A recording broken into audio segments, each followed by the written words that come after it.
who is presiding over this afternoon sitting, is an indication that the House does not have the required quorum, necessitating that quorum bell that is currently on. For the members who may be within the precincts of Parliament but yet to make their way to the chambers, to be informed that the House needs their presence urgently for the House to kick off the business for this afternoon sitting. 50 members are needed to be inside the chambers. This is pursuant to the House Standing Order number 34, that at the commencement of House business, once the prayer has been said and the chair taken, if there is not, or if there is no enough quorum or the requisite quorum, then that bell will be on, and what we will be seeing is that members will be walking into the chambers. On the screen, those are sergeant at arms, keeping tabs of course with the numbers of the members walking in, and once that quorum is achieved, then the business shall, without any other delay, that is the Deputy Majority Leader, Honorable Wenbai, of course, making his way inside the chambers. And we will be seeing members, of course, walking in. Once that number is achieved, then I will, without delay, hand you over back to the live proceedings over the National Assembly business for this afternoon. Back to what the members will be looking at, or the business that will be transacted once that quorum is achieved. The Equalization Fund Appropriation Bill, if you can recall, is that debate on it was done extensively on the floor of the House on the 11th of June 2024 in the afternoon sitting, that is yesterday. And this is a bill that is co-sponsored by the Chairperson Budget and Appropriations Committee.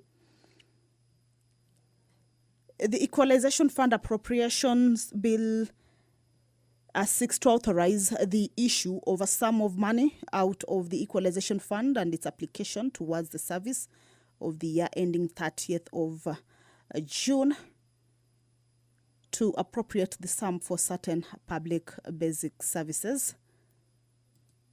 Basically, the Equalization Fund is established, or the Equalization Fund seeks to facilitate the provision of basic services, including water, roads, health facilities, and electricity to marginalized areas to the extent necessary to bring the quality of those services in those areas to the level generally enjoyed by the rest of the nation. So far as possible, the bill there will propose legal framework for the issuance of monies out of the Equalization Fund to counties in which marginalized areas fall for the provision of crucial basic services. So having concluded debate at the second stage, a question will be put for the bill to be read a second time. Of course, this is pursuant to the House Standing Order number 128 on the second reading of a bill. That is an indication from the Sergeant at Arms that the quorum has been achieved. Allow me to hand you over back to the proceedings of the National Assembly this afternoon. Good afternoon.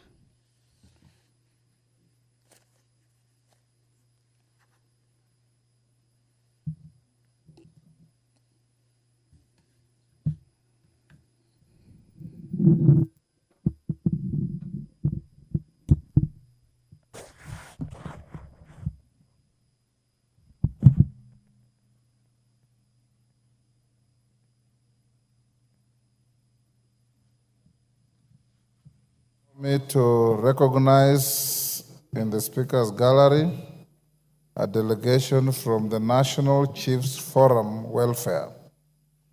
I wish to introduce to you a delegation from the National Chiefs Forum Welfare who are seated in the Speaker's Gallery. These are representatives of chiefs who are currently serving in the national government administration across the country. The delegation, comprising of 11 senior chiefs from various counties, is as follows. 1, Walter Obuchele Kakamega, leader of the delegation. 2, Peter Kimani from Nyandarua. 3, Titus Katikiti from Baringo. 4, Kennedy Okoko from Homa Bay. 5, Alfayo Walubengo from Bungoma. 6, Immaculate Njoka from Kirinyaga. 7, Margaret Ogamba from Nyamira.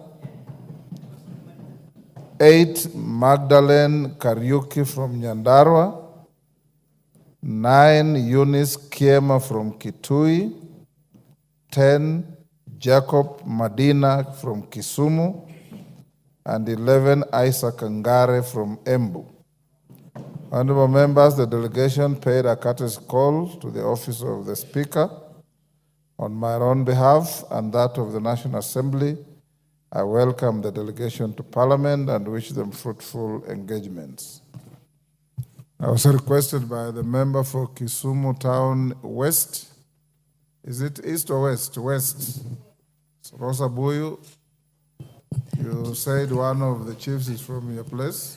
Thank you, Mr. Speaker, for indulging me. Indeed, one of the chiefs is from my place, Mr. Mudiba, but the reason why I asked to speak, Mr. Speaker, is just to acknowledge the most important work that they are doing in their regions.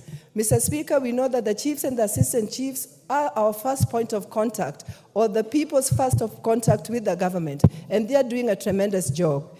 In Kisumu West constituency, Mr. Speaker, we've taken it upon ourselves to ensure that the places of work for the assistant chiefs and the chiefs is something that is warm, because that is where they hold their barazas, that is where they are able to meet the people and work for the people. And Mr. Speaker, I just want to take this opportunity and join you in welcoming them and congratulating them for the work they do. Mr. Jacob actually sits as a secretary within Kisumu County or Nyanza region, but in the national sphere, he sits as the coordinator of ICT. And on everyone's behalf, I want to welcome him and thank him for the good job that he's doing. Thank you, Mr. Speaker, for giving me this opportunity. Yes, Irene Mayaka. Thank you, Mr. Speaker. I also want to take the opportunity to welcome our chiefs, and in particular, happily just recognize the only lady who is from my home county of Nyamira, and really give them a warm welcome to observe as we conduct the proceedings of the House. I thank you. She's not the only lady. Oh, okay. Because in the group there are 4. Yes, Honorable Member. Thank you, Mr. Clive. Speaker. I would also, the only lady seated in your gallery happens to be a chief from my constituency, and I would like to take this opportunity to welcome them to the House of Parliament. Mr. Speaker, the role of the chiefs in this country cannot be measured because they really help us in providing security at the ground. And in the Kitutu Masaba constituency, I have taken an initiative of ensuring that all the chiefs have modern and well-equipped offices to enable them serve the people. And I would urge all members of this House to kindly ensure that our chiefs have habitable and offices that befit their service. They serve us, they help us in ensuring that our youths are in line with the ethics and growing up in a proper way. So we would like to support the chiefs and the chiefs' offices in the best way possible, as they are the main persons who are in contact with the people on the ground. Thank you, Honorable Speaker. Mutuse. Thank you, Mr. Speaker, indeed to join you in welcoming the National Chiefs Welfare Association officials and to join fellow members of Parliament in appreciating the important role that chiefs and sub-chiefs play in terms of the delivery of national government services. And to also inform them that this House is very committed in ensuring that they are able to reach the people at the grassroots. We know, indeed, they do that through the village elders. And their village elders have, for the longest time, never been remunerated. And it has been left upon the chiefs and sub-chiefs to wonder as to how the village elders will go about their duties. to report that this House has been very keen on ensuring that there is a legal framework to recognize the villages and the village managers who serve under them, and that the government is adequately resourced to remunerate them so that going forward, the chiefs do not have to use their own resources to do government work. So indeed, we will continue to work with them where we come from and all over the country to ensure that government services reach the people at the lowest level. I thank you, Mr. Speaker. Justice Kamei. Thank you, Honorable Speaker. May I also join you, Honorable Speaker, as well as my colleagues in welcoming the chiefs to this House of Parliament. As my colleagues have said, Honorable Speaker, chiefs and their assistants play a critical role in the administrative setup of this country. They also play a very critical role when it comes to social control. And it behoves us as Parliament, as the National Assembly, to give every assistance to the chiefs and the village managers who, Mr. Speaker, without them, I'm sure we would not be able to have this country running the way it is. I also want to thank them for the greatest understanding of government policy. If there is a unit that understands government policy and explains it to the people, it is that level of chiefs and their assistants, and we do congratulate them, Mr. Speaker, for the good work they are doing. And us as the National Assembly, we will do everything possible to make sure that their administrative units are in tandem with the requirements of this country and the quality they do deserve. Thank you, Honorable Speaker, for the opportunity. Thank you. Didymus. Thank you, Mr. Speaker. I also want to take this opportunity to welcome the chiefs to the National Assembly, and I want to assure them that this House is also the defender of their welfare, because we've been working very closely with them. And I also want to assure them the commitment of the National Assembly into ensuring that they are handymen, who are usually referred to as Bakasa or village elders, that this House is committed into ensuring that they have their welfare. And most importantly, Mr. Speaker, these chiefs, they play a very critical role in the villages, Mr. Honorable Speaker. And this House must rise to the occasion to ensure that the money that this House sends to the county commissioners, to the regional commissioners, that the chunk of that amount of money, Honorable Speaker, should go to the chiefs who actually traverses villages seeking for information, where the county commissioners, seated from the comfort of their offices, will only take and relay them to Nairobi. That money must go to the chiefs.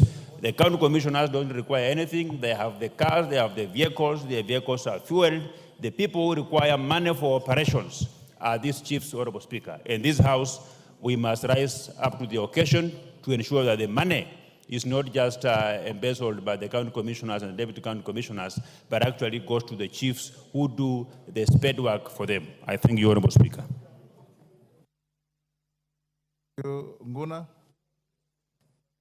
Thank you, Speaker. I also join you and my colleagues in welcoming our chiefs in the public gallery, Mr. Speaker. Mr. Speaker, chiefs plays a very key role in maintaining the order in our communities, and notably in sorting out conflict issues in our society, Mr. Speaker.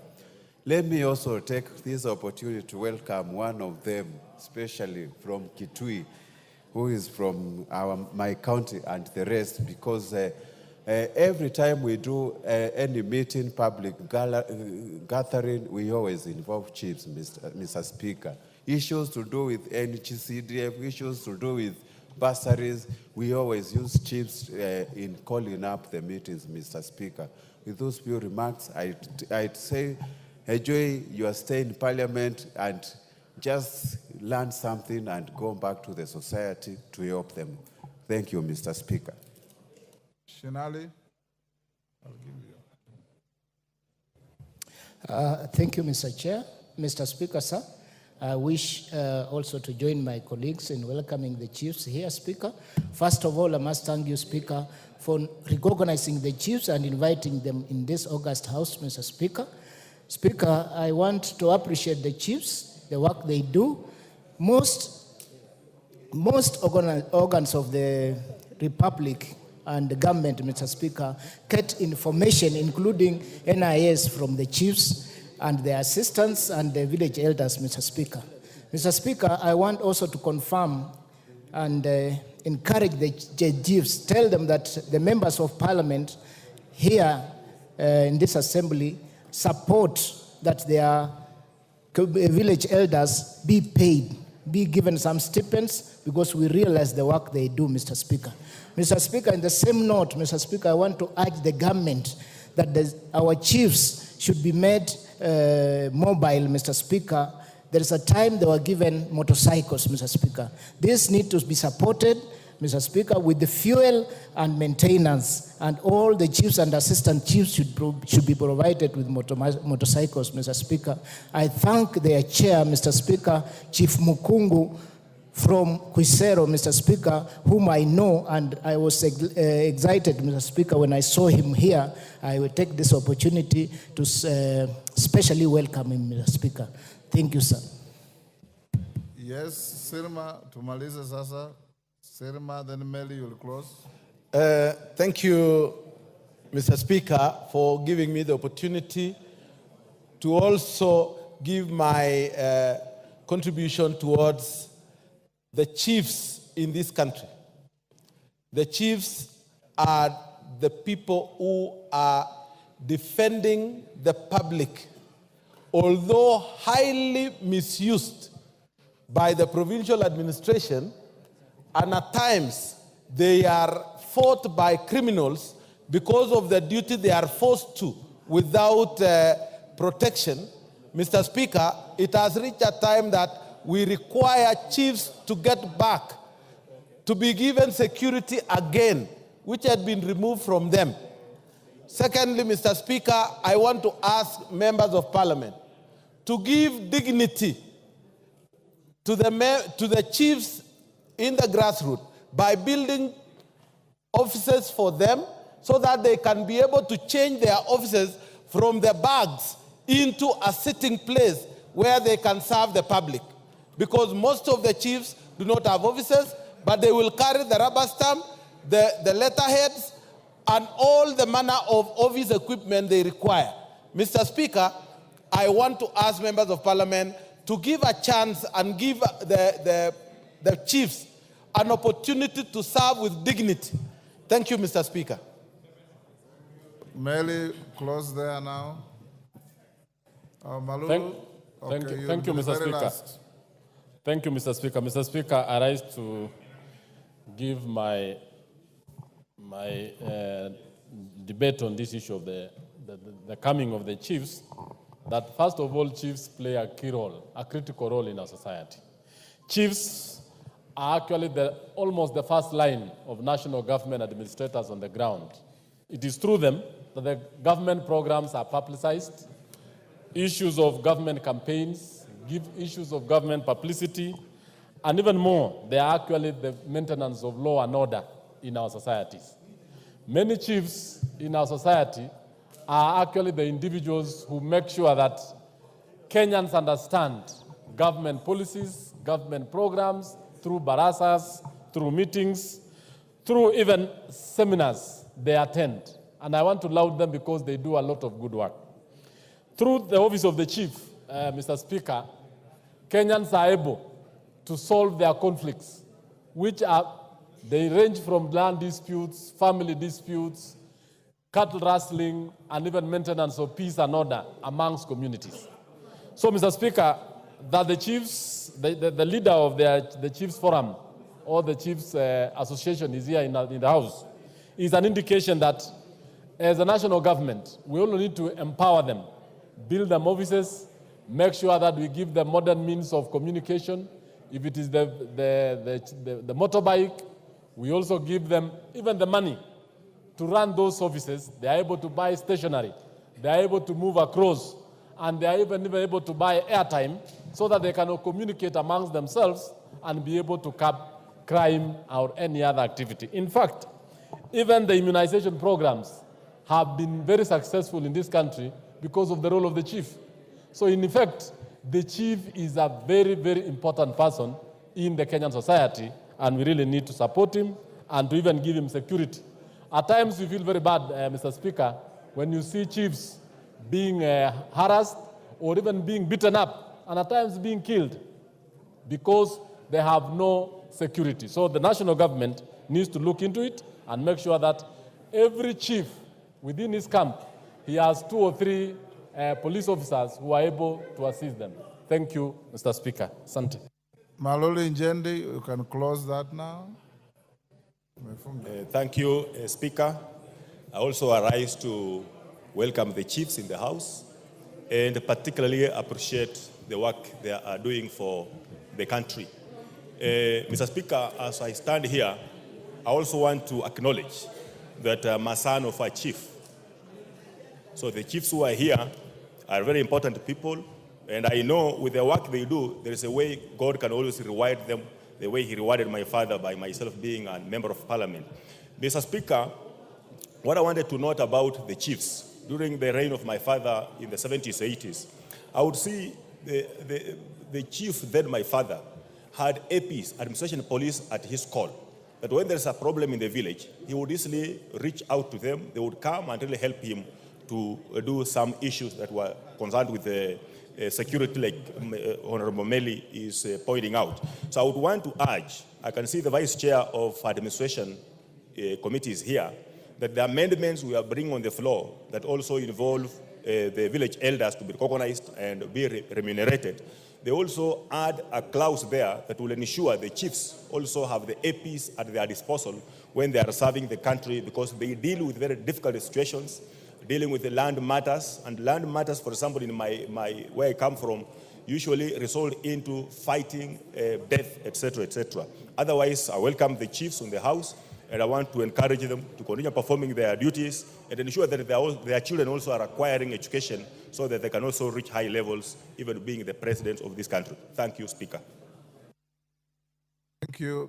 Member for Kericho, nakupa tu shingo upande lakini. Thank you, Speaker.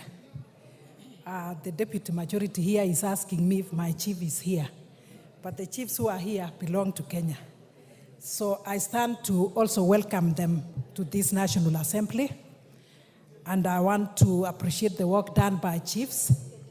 Honorable Speaker, as Woman Rep Kericho County, whenever we have functions of launching and distribution of projects, chiefs always come and they support. More importantly, I like when they come on uniform, full gear, and members of the public appreciate that. I also want to appreciate the chiefs who have stood with us and with the government in terms of fighting the illicit brews, because they are the ones on the ground. They actually know who are actually brewing, and they even know them by names.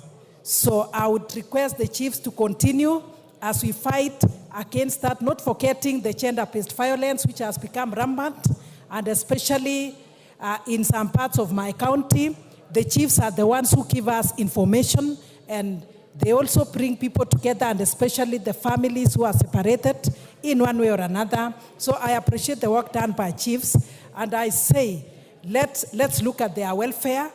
As members of the National Assembly, let's look at their welfare. We support them, and then we encourage them in the work they are doing. Once more, I say they are welcomed in the National Assembly to follow the proceedings. Thank you. Martin Owino.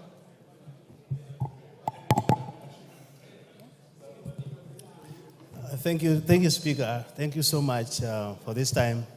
Mr. Speaker, my father was a chief, and I'm the only wood chief in this house. Perhaps there could be some. It says his grandfather, but thank you so much. I grew in a home of a chief, and I saw, Mr. Speaker, the kind of work they do. First of all, they work 24/7.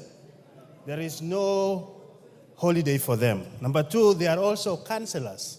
The Speaker, when we were growing up, the couples could come through the gate fighting, and when they leave with their hands together, having been counseled by the elders. So, Mr. Speaker, the chief does a lot of work. And let us not belittle their services. In fact, if we resource them well, eventually we can prevent so many things that goes up even to the courts at that kind of level. Mr. Speaker, these are also people who help those who are sick and those who are hungry, because they know if you're a chief, you should have what they have.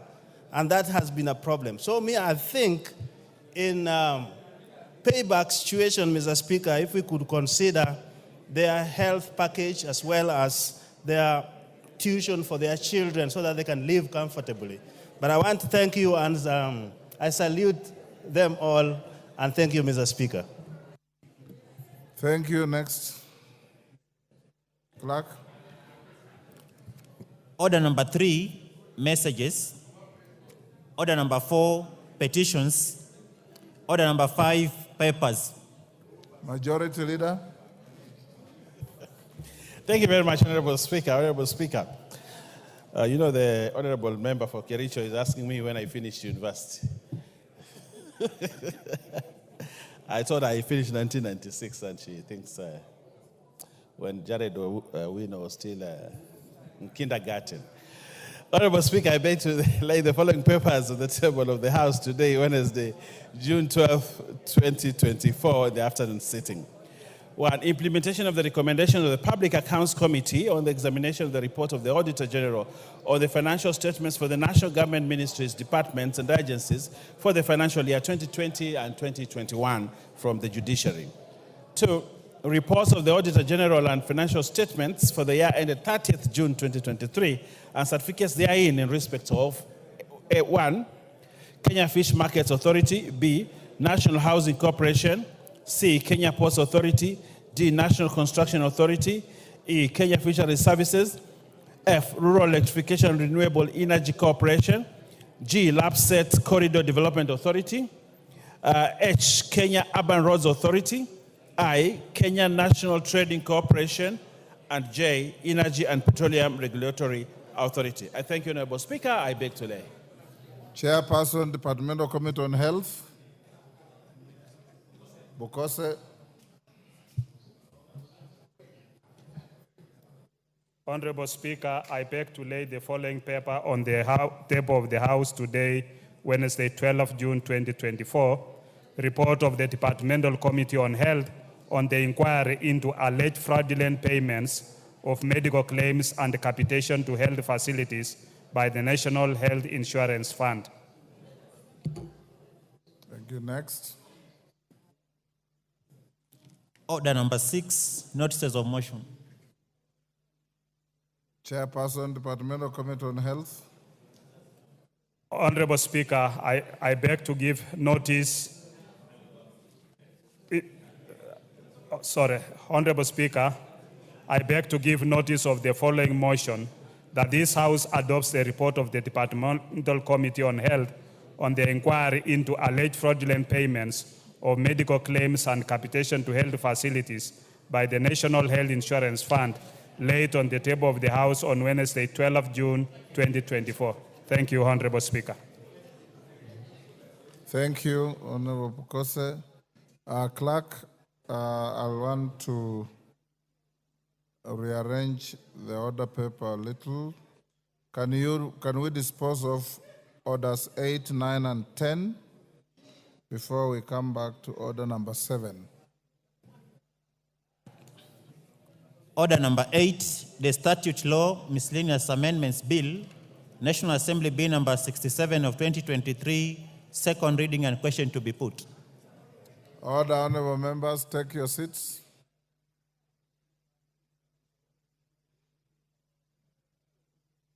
Order, Babu Wino, take your seat. Honorable members, I now put the question at order number 8, that the Statute Law Miscellaneous Amendments Bill, National Assembly Bill number 67 of 2023 be now read a second time. As members of that opinion say aye. Will those of the contrary opinion say nay? The ayes have it. Next. Order. A bill for an act of parliament to make various amendments to statute law. Order number 9, the Equalization Fund, appropriation number 2 bill, Senate Bill number 30 of 2023, second reading and question to be put. Honorable Wanjala, take your seat. Thank you. Honorable members, I now put the question at order number 9, which is that the Equalization Fund appropriation number 2 bill, Senate Bill number 30 of 2023, be now read a second time. As members of that opinion say aye. Will those of the contrary opinion say nay? The ayes have it. A bill for an act of parliament to authorize the issue of a sum of money out of the Equalization Fund and its application towards the service of the year ending 30th June 2024, and to appropriate that sum for certain public basic services and for connected purposes. Order number 10, motion, consideration of Senate amendments to the National Rating Bill, National Assembly Bill number 55 of 2022, question to be put. Order. Order.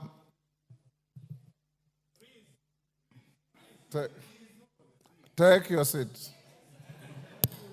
Honorable members, I now put the question at order number 10, which is that the Senate amendments to the National Rating Bill, National Assembly Bill, number 55 of 2022 be now considered. As members of that opinion say aye. As members of the contrary opinion say nay. The nays have it. I thought you had all gone mute. We go back to order number 7. Order number 7, questions and statements.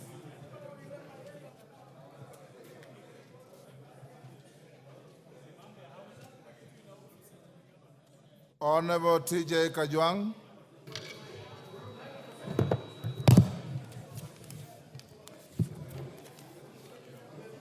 Mr. Speaker, sir, pursuant to provisions of Standing Order 44-2C, I wish to request for a statement from the chairperson of the Departmental Committee on Environment, Forestry, and Mining regarding the ongoing demolition of buildings constructed on riparian land along Nairobi River Basin in Nairobi County. Honorable Speaker, sir, in May 2024, the government directed that all structures built on the riparian land be demolished following the heavy rainfall that adversely affected most parts of the country. This is one of the functions of the established Nairobi Rivers Commission via Gazette Notice number 14891 on 2nd December 2022, signed by the President of Kenya, despite the Cabinet Secretary for the Ministry of Environment, Climate Change, and Forest, which has the power to make regulations for matters permitted by law. Moreover, Mr. Speaker, by operation of Article 95 of the Constitution, the Gazette Notice not having been laid before Parliament in accordance with Section 11 of the Statutory Instruments Act, Cap 2A, is void. Honorable Speaker, sir, regrettably, the demolitions reveal a distressing picture of inhumane treatment, with houses being demolished without regard for the well-being of these residents, some of whom have lived in the said land for over 50 years and possess legitimate title deeds issued by the government. Article 27 of the Constitution provides for equality and freedom of discrimination. Whilst the demolition took place in Eastlands, the same seem not to have taken place in places such as Milimani, Kileleshwa, and Runda, where there are similar buildings erected on riparian land. The demolitions are in contravention of Articles 10 and 43(1)(b) of the Constitution. Additionally, mothers and their children have been left to sleep in the cold without any alternative accommodation or support from the government. This is in contravention of Article 28 of the Constitution, which provides that every person has inherent dignity and the right to have that dignity respected and protected. Mr. Speaker, sir, the Ministry of Lands, Housing and Urban Development established National Slum Upgrading Project Prevention Policy Paper, VIDE Sessional Paper number 2 of 2016. The policy, which is in operation, is aimed at integrating the existing slums into formal system through provision of infrastructure and low-cost housing. Therefore, the government's directive on the demolition of informal structure is in contravention of the existing policy. The demolitions have been marred by the use of excessive force and are being conducted by the Kenya Defence Forces. The government's purported compensation plan appears to be limited to a few individuals, leaving many rightful landowners in a state of uncertainty and despair. Additionally, the Environmental Management and Coordination Water Quality Regulations 2006 provide that the riparian land includes a minimum of 6 meters and a maximum of 30 meters based on the highest recorded flood level. Sadly, there are many areas where the houses demolished were built 60 meters from the riparian land, including houses in Gomongo area, in Korogocho ward, Mradi 4A in Utali ward, and Hospital ward in Mathare under the Kenya Slum Upgrading Program policy. So, Mr. Speaker, it is against this background that I request for a statement from the chairperson of the Departmental Committee on Environment, Forestry and Mining on the following.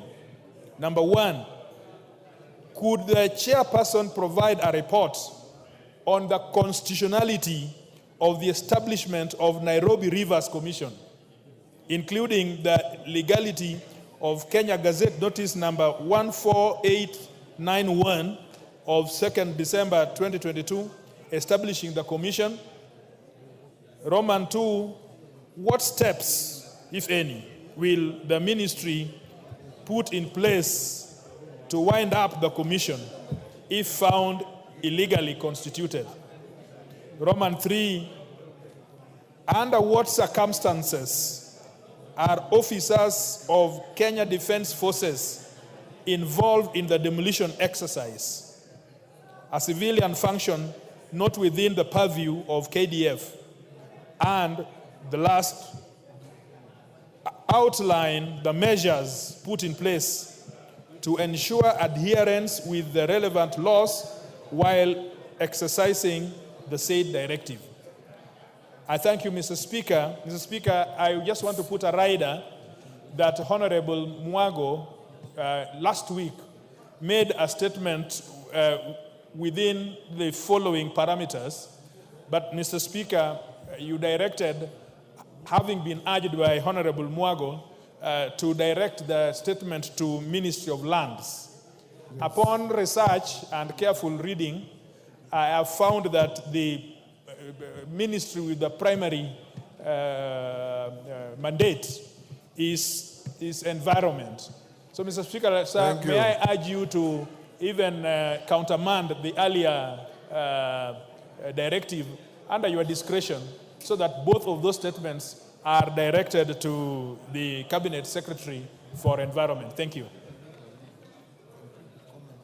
Chair, Environment, Forestry and Mining. You are a member, yes, Honorable Member for Kericho. Tell your chairman to bring a statement in the next 2 weeks. And I order that the request by Honorable Mwango also be dealt with by your committee. Honorable Atandi. Thank you, Honorable Speaker. Honorable Speaker, this is a request for statement regarding circumstances leading to death of Mr. Tom Adala. Honorable Speaker, pursuant to Standing Order 44.2c, I rise to request for a statement from the Chairperson, Departmental Committee on Administration and Internal Security regarding the death of Mr. Tom Adala, Assistant Director at the National Intelligence Service, NIS. Honorable Speaker, on 5th June 2024, Mr. Tom Adala was found dead at his residence in Kirichwa Villas in the Kilimani area under unclear circumstances. Mr. Adala was a dedicated public servant who had been recently reassigned from his role to the NIS Training Center. It is alleged that the deceased officer took his life due to depression, stress, and humiliation at work. The circumstances surrounding his death call for thorough and transparent investigations to ensure justice for his family and to address any work-related circumstances that may have led to his tragic death so as to secure the integrity of NIS and other national security institutions. Honorable Speaker, it is against this background that I seek for a statement from the Chairperson of the Departmental Committee on Administration and Internal Security on the following. 1, explain the circumstances that led to the death of NIS Assistant Director Mr. Tom Adala on 5th June 2024 at Kirichwa Villas, Kilimani, Nairobi County. 2, clarify whether the Assistant Director could be reassigned other duties within the service and provide details of the legal and policy framework for such reassignment of duties. 3, explain the reasons for the recent reassignment of Mr. Tom Adala from his role as the Assistant Director to the NIS Training Center. 4, provide a report on the veracity of reports that Mr. Tom Adala suffered from stress, humiliation at the NIS because of his ethnicity. 5, provide a report on the status of investigations into the death of Mr. Tom Adala, including a timeline for the completion of the investigations and when the findings would be made public to provide clarity and closure for Mr. Tom Adala's family and friends. I thank you, Honorable Speaker. Thank you, Honorable Atandi Mukunji. Honorable Mukunji.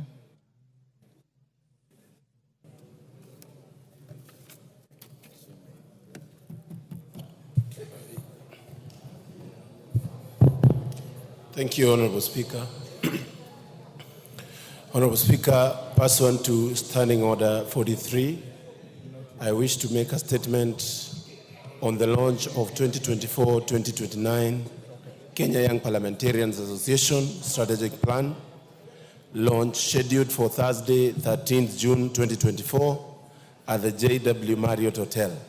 Honorable Speaker, as a youth champion and a chairperson of the Kenya Young Parliamentarian Association, I rise this afternoon with great pride and anticipation to inform this esteemed August House about a significant milestone that holds immense importance for our nation's youth and their future prospects.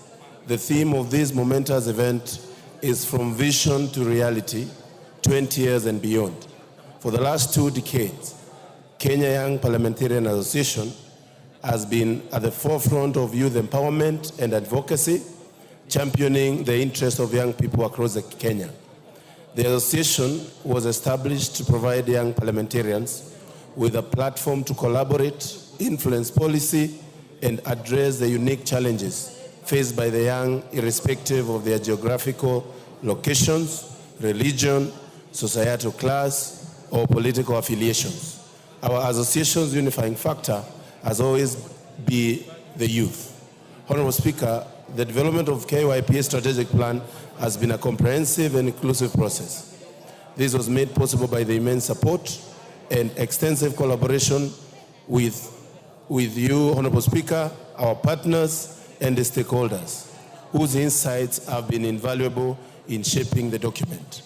The plan outlines our vision and mission and the strategic objectives for the next 5 years, with a specific focus on enhancing members' legislative capacities, broadening public participation in legislative agendas like budget making, youth-relevant topics such as unemployment, climate change, through targeted forums and education campaigns. Developing youth-centric legislative initiatives through propelling creation of youth-related bills, motions, and youth-led legislative actions. And youth capacity building to enhance skills, capacities of young people through mentorship and training programs that will equip the youth to take leadership roles. This event, more than just a launch, it will act as a unifying factor for the youth and the young leaders in the Republic and beyond.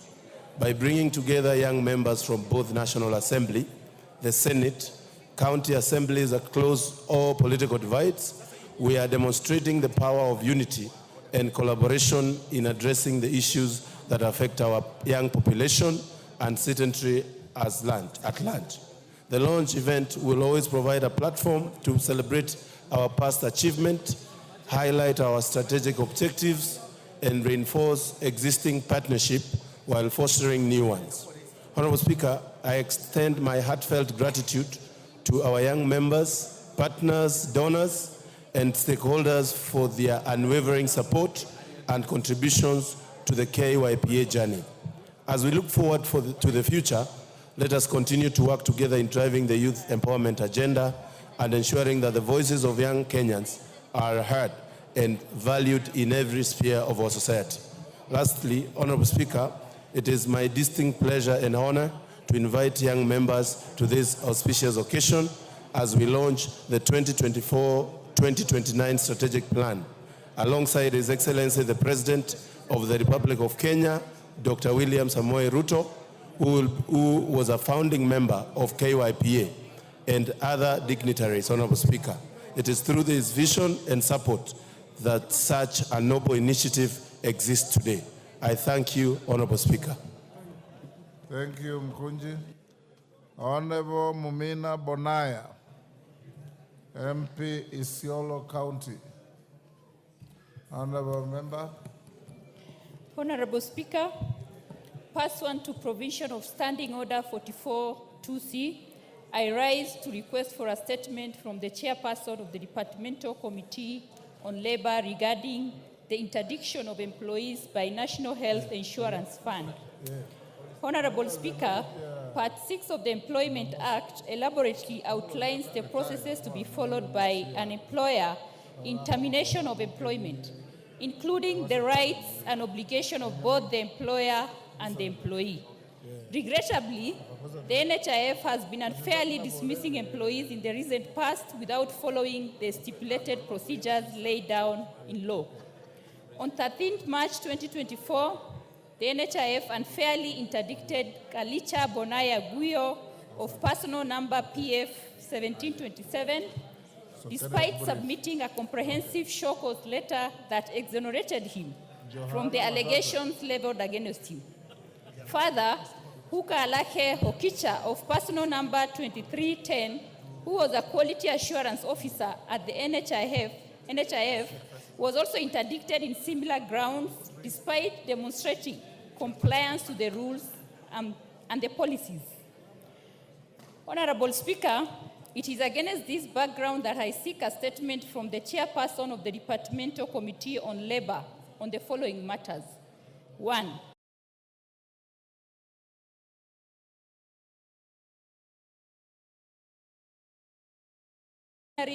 Processes against its employees, including interdiction and dismissal from employment.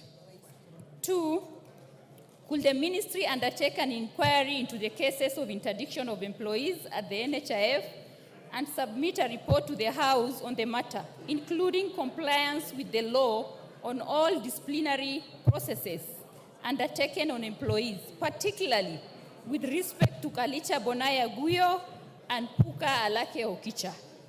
And lastly, what measures has the ministry put in place to ensure that all public service employees, particularly those serving at the NHIF, are fairly investigated before being interdicted? I thank you, Honorable Speaker.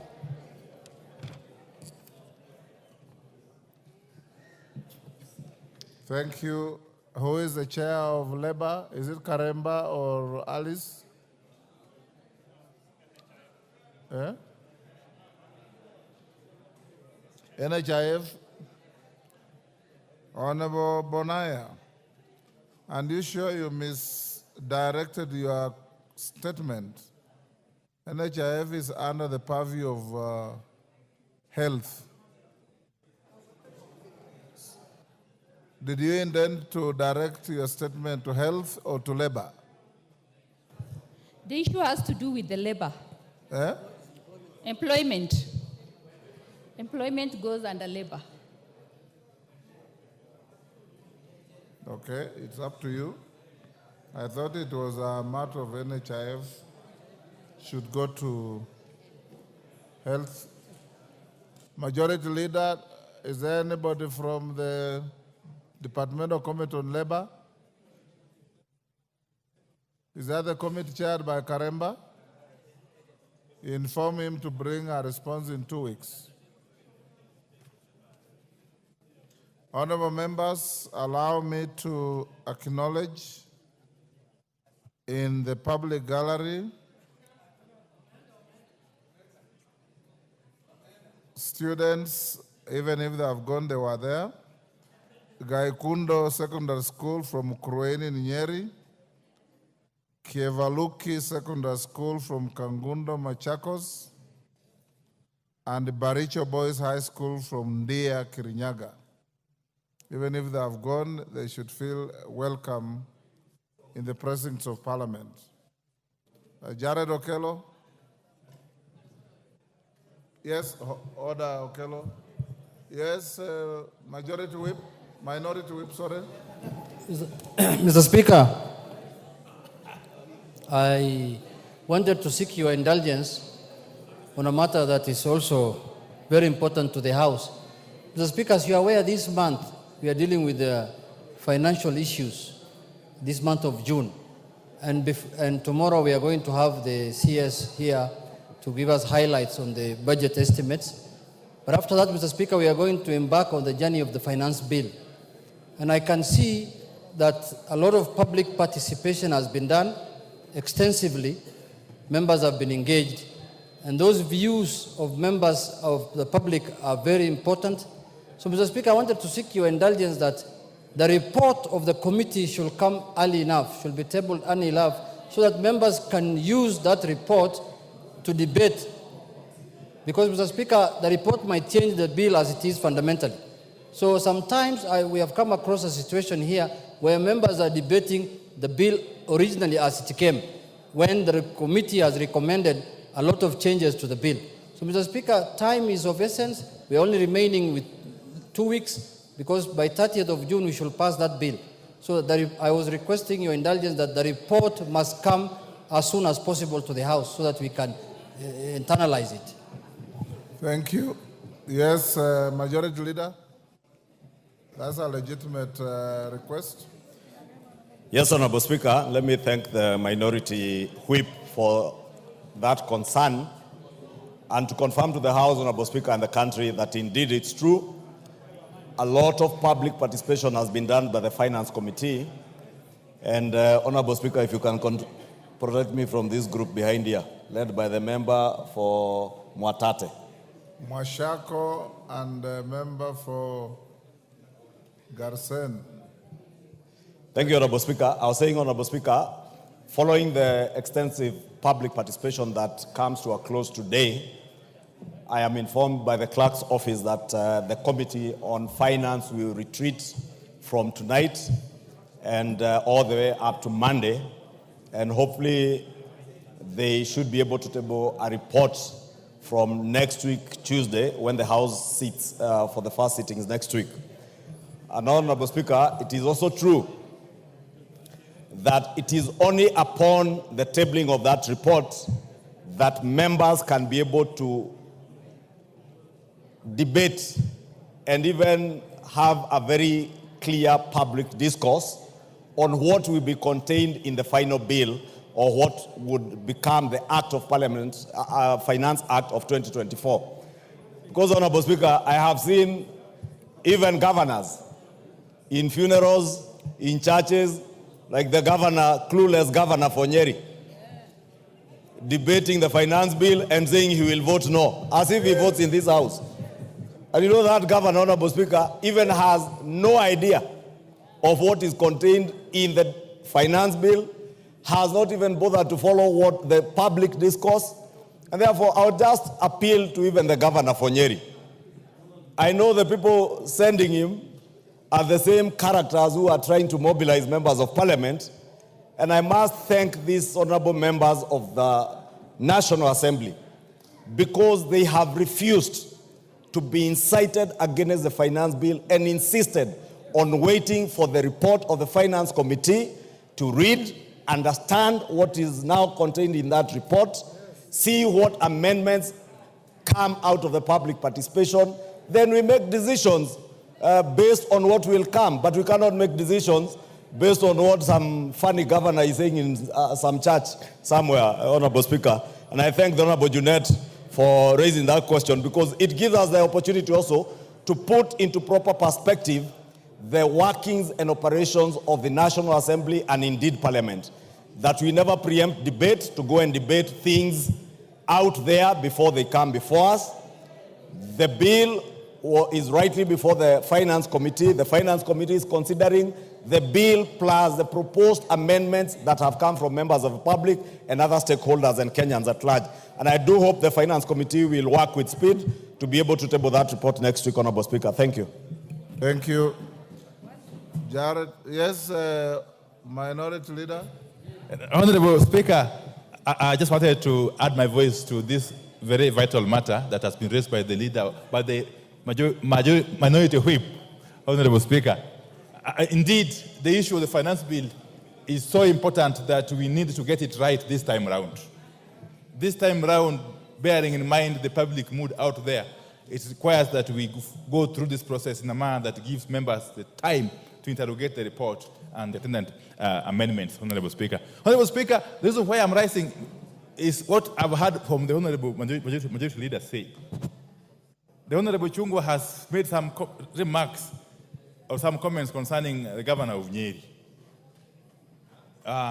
who purported to be making a decision on this finance bill out there.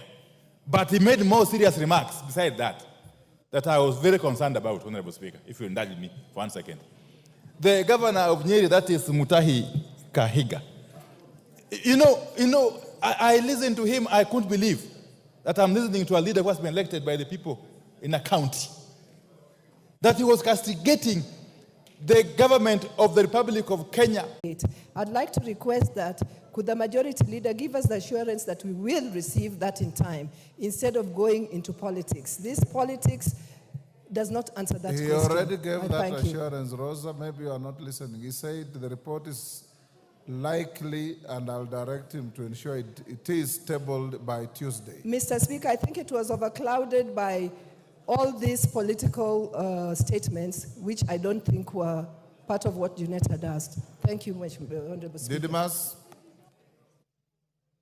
Thank you, Mr. Speaker. I want also to agree with the leader of minority on what he has said.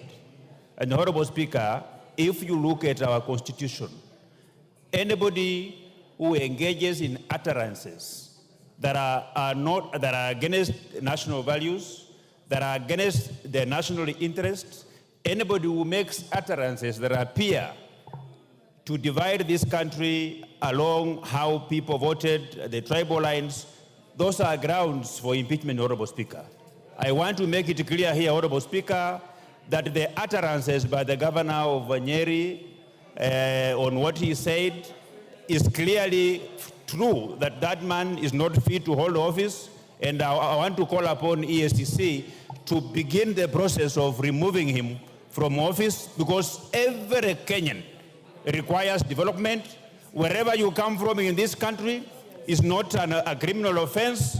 The tribe that you are is not a criminal offense, and the governor for Nyeri is not fit to hold public office, and the grounds for removing him should begin immediately today. They even ought to have begun yesterday, Honorable Speaker. I support.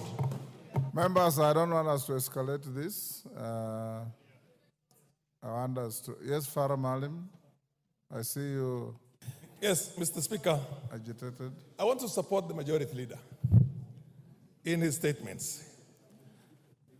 Mr. Speaker, me and you have been around for the longest. And you remember how the problems in DRC started when Mobutu Sese Seko was the president. He tried to victimize a small minority who are pastoralists called Banyamulenge. Banyamulenge. And there were hardly 1 million of them in a nation of over 60 million. They took up arms because nobody would accept to be a second-class citizen in his own country. DRC has never seen peace since then. It doesn't matter how big your numbers are. If the smallest community in Kenya decides, I'm having a road deal and I'm going to destroy this country, they have the capacity to do it. Let us keep our unity as a nation. We have the most beautiful country in the world. The diversity is our strength. It's not supposed to be our weakness. When a very senior government official says all politics is local, what are you talking about? And you want to be the president of this country? Who is going to allow you to be the president of this country? Because you're basically saying that I will only take care of my small village up there. Honorable Ichung'wah, you have done us proud, and many like you. Let us keep the unity of this country for God's sake and not listen. And the National Cohesion and Integration Commission should be doing its job. It should be doing its job very well. We went close to having a collapsed state, Mr. Speaker, in 2007. Me and you were in the parliament that time. 2008. We avoided that calamity and complete dissolution of the Kenya government because many people came from all over the world to come and assist us. We have to learn from the mistakes we made in the past and never try and do it again. We've seen what happened in Rwanda. They tried to eliminate completely a small minority of Tutsis who are 15%. But they came back and they're ruling that country for 30 years and they'll rule for another 50 years. Nobody gives you a guarantee because you have the numbers that you're going to take over a country. No. Let us protect our unity. Honorable members will stop here. I want to laud the majority and minority leaders for displaying patriotic thinking, and members out there. Order. Order, Kasheri. Kasheri, take your seat. Members out there, it is not a Nyeri problem, it's an individual. And Mukami has said as much. Members out there, whether you're a governor or whoever you are, members who are displaying grandiose paranoia in the conduct of their public affairs will be called to order. They will be called to order, and this House has unlimited authority through your committees to summon any such errant characters, whoever they are, and tell them that as a House of the representatives of the people of Kenya, you will not sit and watch any reckless conduct that can bring disorder in this country. And I salute you, majority and minority leaders. Lead the House in the manner you have shown and call out anybody who is errant in their conduct. Thank you. Jared? I thank you very much, Honorable Speaker. And whereas you have closed that debate, I would want to take a tangent from what both the majority and minority leaders have talked about, Honorable Speaker. Honorable Speaker, we have lately seen discordant voices, especially emanating from the presidency. And the presidency is composed of the president, the deputy president, the cabinet, and those others in that chain, Honorable Speaker. Honorable Speaker, whereas I would be least concerned about what happens in Kenya Kwanza, but when these matters have potential to create disunity in our country, then I will be very much concerned, Honorable Speaker. In Bungoma, where you played a very good host to the most successful Madaraka Days ever in this country, I did realize, Honorable Speaker, that 40 minutes later, when the president had sat down, the deputy president showed up. And the president of the Republic of Kenya had to welcome his deputy, which is totally a break from tradition, Honorable Speaker. On Sunday, during an event of the Akorino brothers in Nakuru, the deputy president arrived 1 hour after the president had sat down. And just next to that president was his seat, which was being warmed by the Minister for Water and Irrigation, my friend Zachary Njeru. And when he showed up, he started, castigating the weather. He started castigating his means of transportation and many other things, Honorable Speaker. Yesterday, to my dismay, the deputy president took a commercial flight to Mombasa and was hauling his own bag, getting into the aircraft, Honorable Speaker. Honorable Speaker, this House appropriates and budgets for travels of the deputy president, Honorable Speaker. And at no given time have we ever envisaged a situation where he takes a commercial flight. But if he takes solace out of commercial flights, then it is upon and incumbent upon this House to reduce his travels by 95%, because we know what is being charged by commercial flights and the rates that are being charged by chartered flights, Honorable Speaker. Honorable Speaker, whereas this government is barely 2 years in office, we have listened to quite disdainful statements emanating from the office of the Deputy President. And I want to ask you, Honorable Speaker, that the majority leader here present to shed more light over these issues, because they touch on us as the consumers of government services, Honorable Speaker. Whereas a lot has already been spoken about regarding sugar and the loans that were offset by the government, Honorable Speaker, just yesterday, in a cabinet meeting, 6 billion shillings owed by coffee farmers was cancelled by the cabinet, Honorable Speaker. And there is no fury about it. But when the same government cancels debts owed by government-owned sugar mills, then it becomes a matter of concern by one particular governor of Nyeri, Honorable Speaker, who has since abrogated himself the role of a spokesperson of somebody else, Honorable Speaker. You know, I've always believed that governors are so busy. Your point.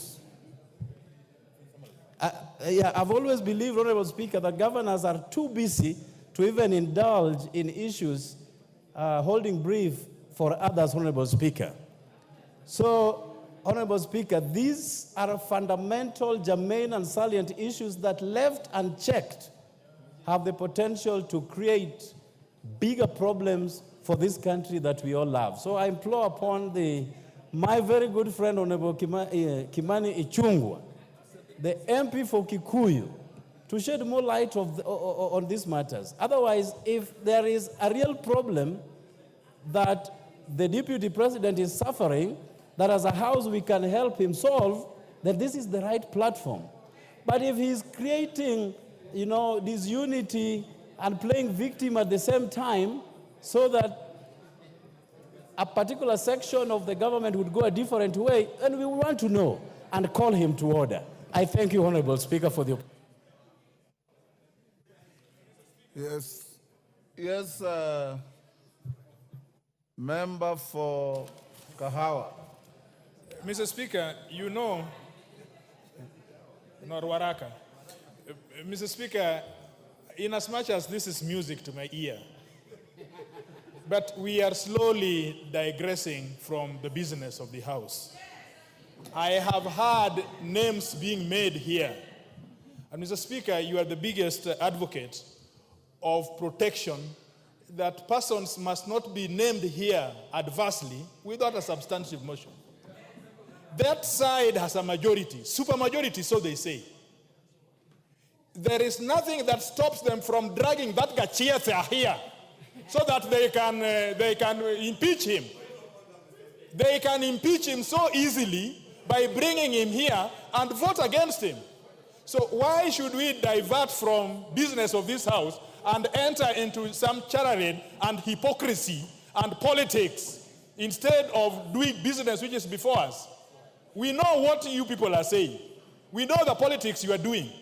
But we also have our politics. We don't want to turn this place into a political arena. We know that this matter has been choreographed. Who doesn't know that? Order, Honorable Kajwang. Order. Yes, that is Atandi. Honorable Speaker, I didn't want to enter into this conversation, but Honorable Speaker, let the truth be said. The governor of Nyeri did not say anything out of this world. The governor of Nyeri was simply saying that there is no equity in sharing of national cake, and that's a fact. That when you look at the budget we have just passed here, so many sections of this country are not receiving projects. And the governor of Nyeri, as a leader elected by Nyeri residents, must fight for the welfare of Nyeri residents. So, Honorable Speaker, I think let us stem this discussion. The national cake is not being shared equitably. Most parts of this country are not receiving resources. And I want to support him. Let us not be a government that preaches unity because it is favoring us. Because if there is chaos, people who are stealing will not steal. You don't steal in chaos. You steal when there is unity. So we don't want this conversation about unity because we need unity and peace so that we can be able to steal in peace. Let us be genuine about unity. If you're talking about unity, let it be about genuine unity. You can't tell me that you are preaching unity here, but there's no development that is coming to my area. You can't tell me you want Kenyans to be united because the preaching you are giving us is for your good. So the Nyeri governor should not be discussed here, Honorable Speaker, unfairly. And I agree with him.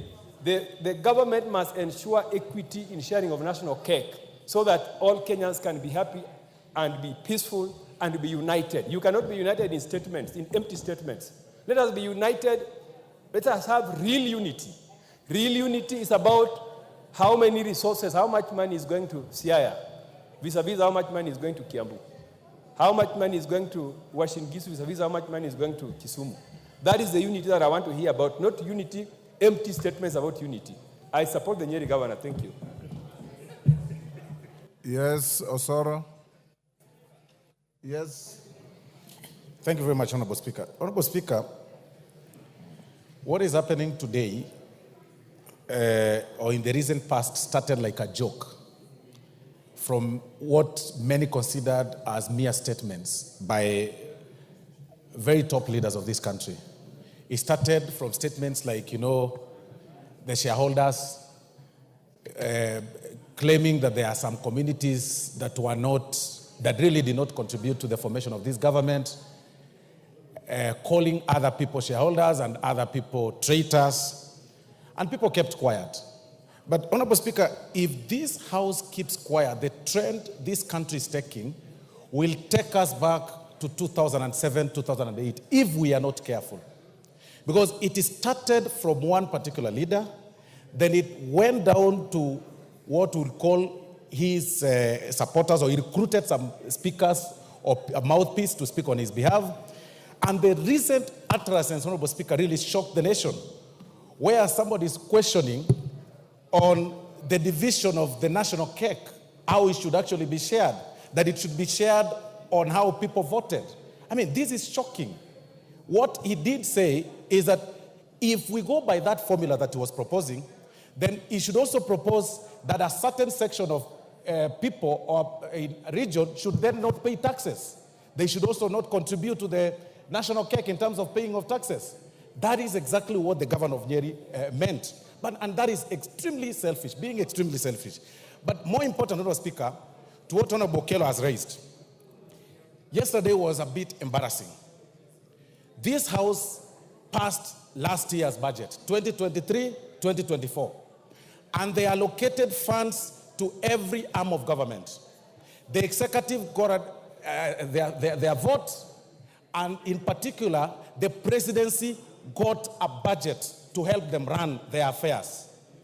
Every member of this House and even members of public know very well that each office is well equipped with a team of people, with a team that helps people that move around, the executive, members of the executive to move around, like His Excellency the Deputy President. It was a shame, Honorable Speaker, to see His Excellency the Deputy President moving around, carrying a bag, in as much as one wants to pull some PR stunts, and I say this, Honorable Speaker, with tremendous respect.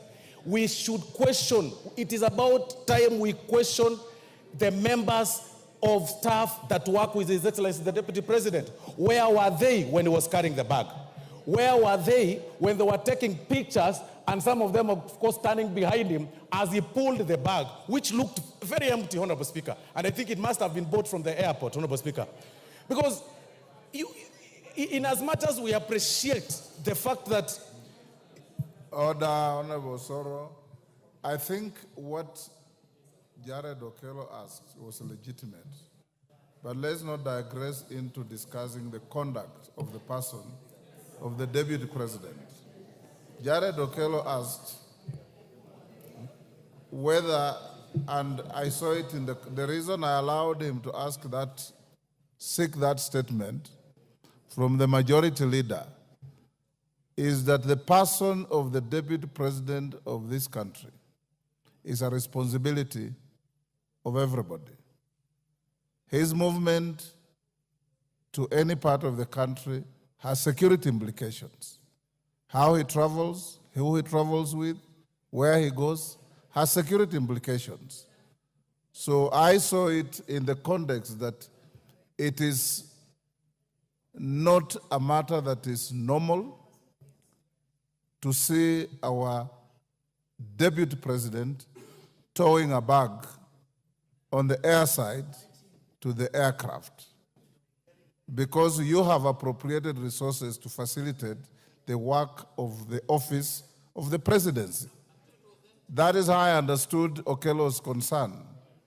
And Okello was seeking the majority leader to assure the country whether this is something subnormal or this is something that is near normal,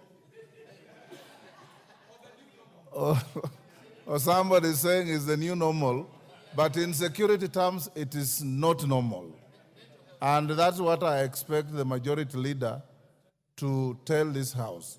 So anybody who seeks to speak to this can only confine yourself within that context. If you start discussing the personal conduct of the Deputy President, I will not allow you. Yes, KJ. What's your point of order? Mr. Speaker, I was seeking to find out if the leader, the whip is in order, and you have guided so well, Mr. Speaker, on the points that we have to confine ourselves into. But the whip was also deviating into even taking a mickey on very serious professions, Mr. Speaker. He's talking about the Deputy Speaker taking a PR show to the runway. And I would like for the whip to understand that PR as a practice in itself is a very respectable profession. But most importantly, you also got to understand, Mr. Speaker, and I have to put this straight, that the Deputy President is on record saying that he is a product of the drama festival. He has acted on stage, in plays, even at the University of Nairobi, Mr. Speaker. So if he decides to put up a play, it is not the place of the whip to call him out on putting up a PR show, Mr. Speaker. Mr. Speaker, the Deputy President is very serious about supporting the talents in this country. Only a few days ago, Mr. Speaker, The Deputy President was there for the launch of the Bahati show, Mr. Speaker. We might have had a continuation of the same show on the side, on the runway of at JKI, Mr. Speaker. So, Mr. Speaker, I was seeking to find out if the whip is in order to take a mickey at very serious professions, the profession of PR and public relations, the profession of actors, and even the people who chase clout for content, Mr. Speaker, for TikTok, are also doing a serious job, Mr. Speaker. So I would want you to find the whip out of order totally, Mr. Speaker, for deviating from the issues as you directed. Thank you very much, Mr. Speaker. Order, honorable members, honorable KJ. The act of a deputy president towing a travel bag on a runway is not a display of talent. And it cannot be. Yes, Osoro, wind up. Thank you very much, Honorable Speaker. Honorable Speaker, I stand guided, and I'll not delve into the conduct of His Excellency Deputy President. But Honorable Speaker, nothing stops any member of this House from bringing the conduct of His Excellency Deputy President, especially when it's a shame to the country, Honorable Speaker. But if it's a reality show, as Honorable KJ has said, then I think it's important for us to appreciate him and say reality shows pay, and the young people have also shown that clearly reality shows are paying. And in fact, people are saying even TikTok pays. And the very first time I saw that video, Honorable Speaker, His Excellency Deputy President towing the bag was actually on TikTok. Honorable members, reduce your consultations. Wind up. Thank you, Honorable Speaker. So generally, Honorable Speaker, what I'm saying is that members, any public officer, any public servant, Honorable Speaker, right from the top, His Excellency the President, downwards, to all those people that have been given the privilege to serve in this country, should be careful on the utterances they make and their conduct in public. And it's at this point sometimes, Honorable Speaker, that we ask whether clearly NCIC is operational. Because at this point, we should be seeing the governor for Nyeri being summoned and questioned for his utterances against a certain community and profiling some communities as lesser human beings, Honorable Speaker. And we should also be seeing, the people raising questions on Chapter 6 of the conduct of even some members, senior members of the executive, on how they carry themselves in public. But to also applaud the Deputy President, Honorable Speaker, and appreciate him for deciding to spend less, and use a commercial flight to Mombasa. That is now what we want. That is how we move around. That he is able now to pay. Zamzam, wind up. Asante sana Mheshimiwa Spika. Na mimi nataka nielezee wabunge wenzangu mambo yanayotendeka si mambo ya kucheka. Mheshimiwa Spika, sisi tunajua majukumu ya naibu wa rais. Na hata kama leo pengine Mheshimiwa Spika wewe pia ungefanywa hivyo, tungesimama hapa kuweza kukutetea, kwa sababu kuna bajeti ambayo imewekwa na tumemwona mara kadhaa akilalamika kuwa ndege imemwacha, ameambiwa sijui kuna hivi na vile. Kwa hiyo kuna shida katika taifa letu, na mimi naomba ikiwezekana Mheshimiwa Rais na Mheshimiwa Naibu wa Rais waweze kukaa chini, haya matatizo yaishe, kwa sababu Kenya ni yetu sisi sote. Na hata alivyoongea yule governor wa kule Nyeri, amezungumza makosa, kwa sababu ugavi wa rasilimali unafaa uende sawa katika taifa nzima, Mheshimiwa Spika. Na kama alikuwa anataka kutetea pengine naibu wa rais, asingetumia matamshi yale, kwa sababu yanazidi kuleta sintofahamu. Kama ile mashini ya miwa kule ilikuwa ni haki wao kupewa fidia kuweza kuregesha ule mtambo wa miwa, Mheshimiwa Spika. Lakini kwa yote ile pia sisi kumuona katika ndege ambao ni abiria wa kawaida bila hata security, Mheshimiwa Spika, ilikuwa inatatiza ile image ya taifa la Kenya, Mheshimiwa Spika. Kwa hiyo mimi naomba, na nimeona hata wabunge katika mikutano wakizungumza, wakirusha cheche za maneno. Wakati huu Wakenya wana matatizo, bidhaa zinapanda juu. Inafaa wakati huu tuwe tunaongea juu ya finance bill, Mheshimiwa Spika, lakini tetesi ambazo zinakuja katika taifa hili wakati huu ni vipi Deputy President anatembea, naibu wa rais ametembea na begi, sijui imekuwa vipi. Kama kuna matatizo, mimi naomba hasa wale ambao wako upande wa mrengo ule, sisi tulizoea matatizo yetu, manake tulipigwa mkatucheka na sasa kimewaramba. Lakini yote tisa, muweze kukaa chini, muweze kutatua matatizo yenu. Hata mkimshika leo spika wa bunge hili, kwa vile yuko mrengo ule, nione mtu anamletea na ile haki zake za kimsingi anapokonywa, kama Mama Zamzam, mtasimama nitazungumza, kwa sababu akipatikana yeye leo, kesho mwingine atafanziwa hivyo. Tumeona hata kule kwa rais aliyostaafu kumetokea pia tetesi. Mambo haya yanafaa yakae chini, kila mmoja apate haki yake, na tuangalie sasa maslahi ya Wakenya. Asante sana Mheshimiwa Spika. Mkunji.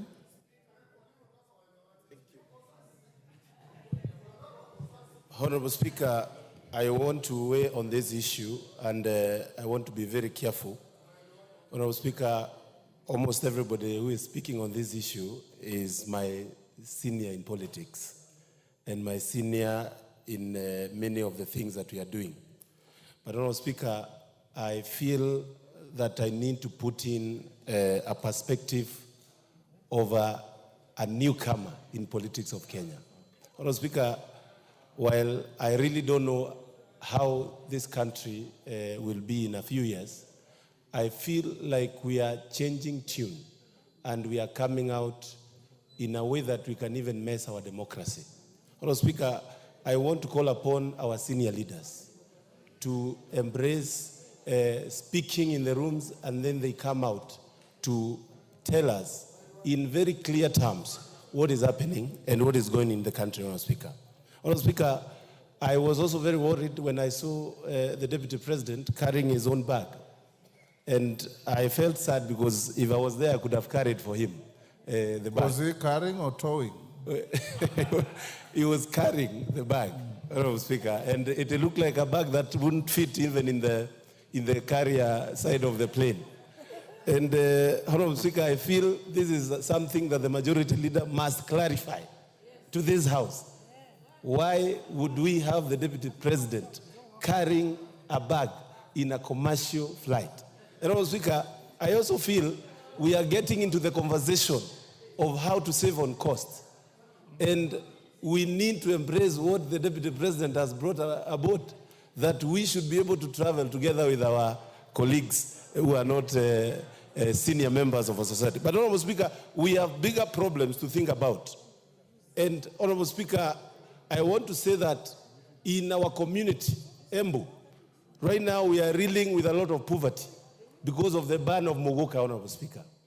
And I feel this House, together with these members, are not doing enough to help us and listen to both sides of the divide so that my people don't die because of poverty, Honorable Speaker, when they were making a living out of this thing. Honorable Speaker, this is serious, and I want to say that we have to know how our people make money and not ignore the fact that they might even mess up their lifestyles.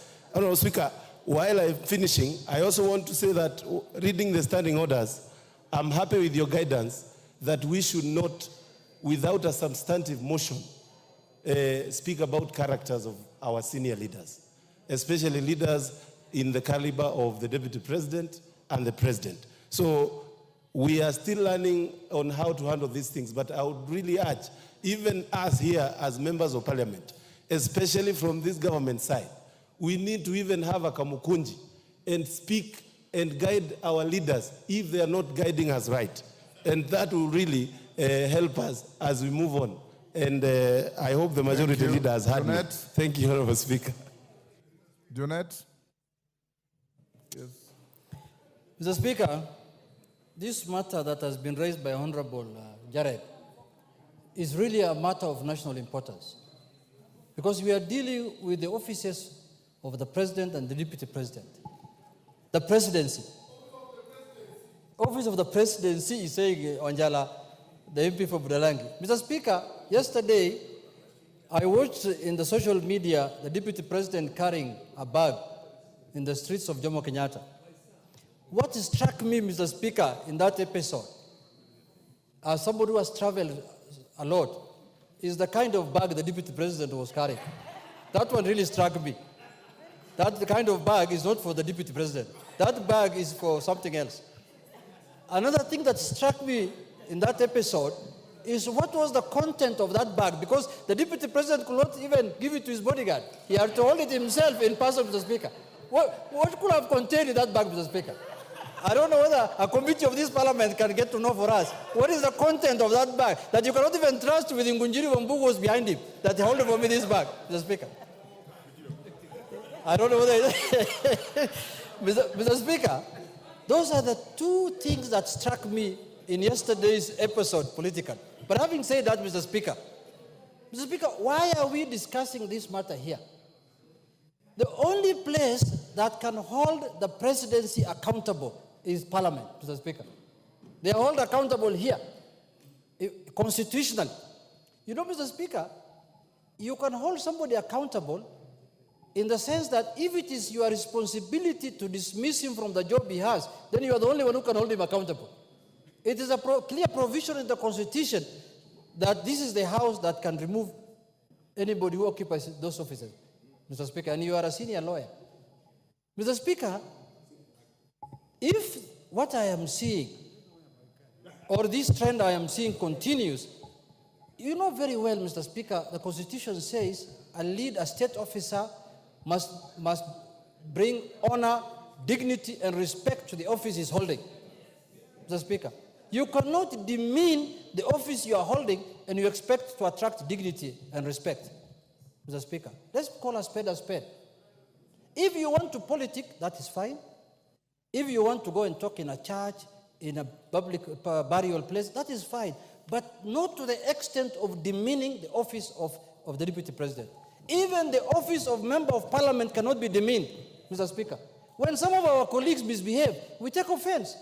When some of our colleagues here go to burials and behave in a manner that is unbecoming, a manner that a Member of Parliament should not behave, we take offense.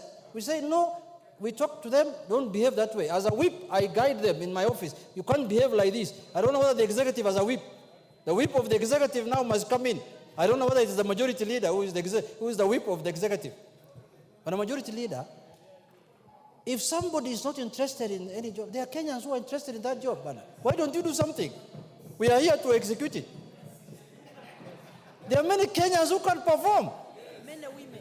And many Kenyans, men and women of high standard and caliber, including, no, I don't qualify because I'm not from Kenya Kwanza. But anybody else is qualified. Mr. Speaker, you know, Mr. Speaker, the deputy presidency is a very, very critical office. In our neighboring country, the president today who's running that country was a deputy president. She was a deputy president of President Magufuli. And today she's a president of the Republic of Tanzania. So that tells you how important that office. That is not the kind of office that can be occupied by somebody who's pulling a trolley in the corridors of Jomo Kenyatta Airport. It's not possible. So, Mr. Speaker, why we are talking as a parliament, because it is here that we discuss matters of concern to the people. And surely, Deputy President pulling a trolley is of matters of concern to the public. The discussion here is, why did he use the Kenya Airways, the public transport? That is neither here nor there. The issue is pulling a trolley.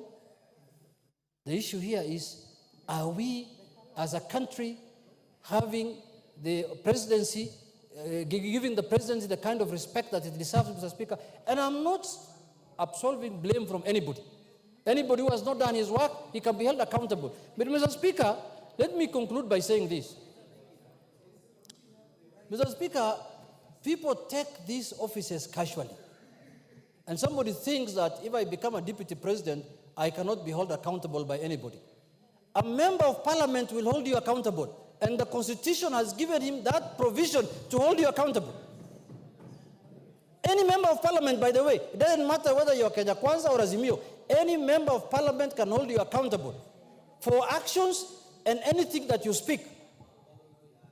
I don't want to digress because the speaker has told, let's concentrate on the context. But some of the utterances even are wanting. So, Mr. Speaker, personally as a member of parliament, and you know, some of us, we might not have become deputy presidents, or we may not occupy high offices, but now we are senior members of the country, because some of those people, we have served more terms of parliament than them. They know that. I have been in this parliament more than those people. They know themselves. I don't want to mention names. I am now serving the third term, and people came here one term and sijui jua ilitoka wapi kabulika hawa sasa hawa ni namna hiyo tu, na sisi bado tumebaki tu kama kuku hapa ndani ya town.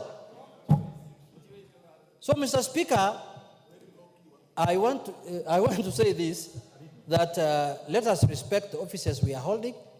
If you have grievances, deal with your grievances in a manner that befits the office you are holding, and don't bring shame to the country. Don't bring shame to our country. And when you want to divide the country and you want to separate people, nobody will accept that. Nobody will allow that. With those few remarks, Mr. Speaker, I want to say, please, for those people who are very close friends of our friend, please buy him another bag. That bag cannot go on. If next trip, I want to see a better bag. KJ, please. Thank you very much. Majority Leader, you've heard the concerns of members. Wanjala, what is it? I've given the Majority Leader an opportunity to tell the House the concerns of members, and I want to repeat. Sit down, Wanjala. The conduct of the Deputy President of the Republic of Kenya is not under discussion here. The issue raised by Jared Okello was very clear. The office of the Deputy President, the whole of the office, as I think Junetta summarized it very well. Now we want the leader of government business in the House, the Majority Leader, to assure the House and the country that the dignity of the office of the Deputy President is not at stake, and more importantly, that the Deputy President is provided with resources to discharge his duties and responsibilities in a manner that brings honor and dignity to the office. Majority Leader. Thank you, Honorable Speaker. Honorable Speaker, allow me to, as you have guided, restrict myself to the issues that were raised by the Honorable Jared Okello, without delving much into the issues of whether this was a reality TV show or acting and drama. Honorable Speaker, to confirm to the House and to the country that both the President, the Deputy President, and also the Prime Cabinet Secretary, all Cabinet Secretaries, and indeed, even members of Parliament, are well and adequately provided for in terms of budgetary allocations, including budgetary allocations for travel and staffing in all our respective offices. And Honorable Speaker, the Honorable Jared Okello will bear me witness that last week, only last week on Thursday, Honorable Speaker, we did pass the supplementary appropriations bill, and also we are in the process now of finalizing the appropriations bill of the 2024-2025 financial year. And if any Kenyan looks into the books of accounts of the national government, you will realize that the office of the Deputy President is very well resourced. And indeed, Honorable Speaker, maybe it's good to just put it into perspective, because the Honorable Jared Okello has raised the issue. And there are issues that touch on, as you have guided, on the budget of the office of the Deputy President or the presidency, issues that touch on security of the person of the Deputy President and that of the President. And also, Honorable Speaker, what the Honorable Junet has referred to as the honor and dignity that comes with the offices that we all hold, not just the President and Deputy President, but even us as members of Parliament. Honorable Speaker, in confirming that there are adequate resources, including resources for air transportation, Honorable Speaker, both for fixed airwing, aircraft, for helicopters, and even if the Deputy President opted to travel by sea, there are adequate resources for him to travel by sea, by SGR, or even by coast bus to any other bus, Honorable Speaker. And let me also say, Honorable Speaker, it is not unusual, because I don't know why anybody would think it's unusual for the Deputy President to travel with our national carrier, Kenya Airways. Honorable Speaker, I have witnessed holders of that office in the person of William Ruto, our current president, use not just Kenya Airways. In fact, last week when he traveled to South Korea, he took a commercial airliner to South Korea to and fro. The only difference is that he never posed for any photograph anywhere. I have also witnessed when he was deputy president, William Ruto traveled not just on Kenya Airways, but used jumbo jets to Mombasa, to Eldoret. He has used Skyward and Renegade, and the other, not 540, there's another airline that Safari Link to Masai Mara. And therefore, it is not unusual. I think the only unusual thing that happened yesterday, Honorable Speaker, and maybe that may have gotten the attention of the Honorable Jared Okello, was the Deputy President towing a bag, a new bag, brand new bag, as the Honorable Junet says, that could not even fit into the compartments in the aeroplane, towing the bag and posing for a photograph. But unfortunately, I think, Honorable Speaker, on matters touching on security, the Deputy President was also very well secured yesterday, and I can confirm that to the country. He had with him not less than 19 bodyguards, 14 of whom he was to travel with on that aircraft. Therefore, he had no problems with people to carry his bags. Let nobody think that the Deputy President had problems on people to carry his bags. He had not less than 3 photographers to take the photographs, Honorable Speaker. Majority. Yes, Junaid, what's the point of order? Mr. Speaker, I wish to ask the majority leader whether he's correctly saying that a plane that was to carry 60 people, 14 were supposed to be bodyguards of the Deputy President in that plane. Can you tell the Parliament in broad daylight that 14 were members of his security detail out of 60 members, a third of the plane, and cameramen and the other things? Honorable Speaker, the information I have, the Deputy President did not just appear for the photograph.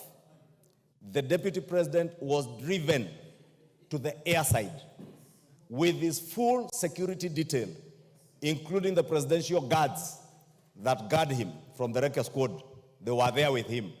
There were adequate, not less than 14 officers traveling with him on that plane, including photographers, security men, bloggers, protocol people, including the former MP for Nyeri, who I hear is a chief blogger in that office now, Honorable Speaker. Therefore, Honorable Speaker, I was just making the point that the Deputy President was not short of staff and personnel to carry his bags, including photographers who are taking those photos, Honorable Speaker, and therefore his security was not in question at all.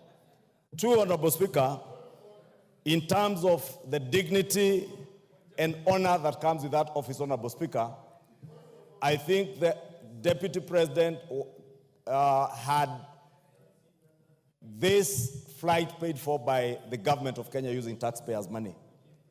And to give his office the honor and dignity, those who are keen observers did observe he was seated on seat 1A of that flight.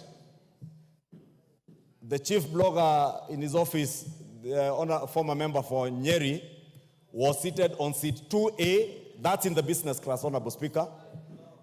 And others, including his security officers, I think 2 are seated in the business class with him, and many others were seated in the economic compartment. And therefore, let me assure the country that the Deputy President within that flight was very safe.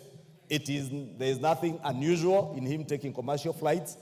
Indeed, many of you who attended the National Prayer Breakfast will remember His Excellency the President affirming that out of the austerity measures that government has instituted and which we effected through the Supplementary Appropriations Bill, that his office, that of the Deputy President, and that of the Prime Cabinet Secretary had cut their budget substantially. And therefore, I only want to encourage the President, the Prime Cabinet Secretary, the Deputy President, when they travel, to bear in mind those austerity measures, but at least to reduce the delegations, if not anything. I am certain nothing would happen to you when you are up there in the skies. Therefore, 1 or 2 security officers might be adequate. You do not need 3 or 4 photographers to travel with you on that plane. You can send some by SGR or others to drive to Mombasa. Therefore, I want to encourage all our government officers to bear in mind that we are in a tough situation and austerity measures that government has instituted, including Parliament, Honorable Speaker. I was pleasantly surprised the other day when I saw members of Parliament carpooling to travel to Naivasha because they thought it was easier to hold their meeting where they were holding and carpool. And Honorable Speaker, this should be the spirit, Honorable Speaker, but also, Honorable Speaker, more importantly, because I have seen these questions being raised, especially by bloggers, is the Deputy President entitled to use of military aircraft? Honorable Speaker, I did engage the Cabinet Secretary for Defense, and indeed I have asked, Honorable Speaker, so that we may put this matter to rest, I will be writing to the Cabinet Secretary for Defense to appear before this House in plenary that only the President and the First Lady, the President as Commander-in-Chief, since we don't have a Deputy Commander-in-Chief, has access to military aircraft.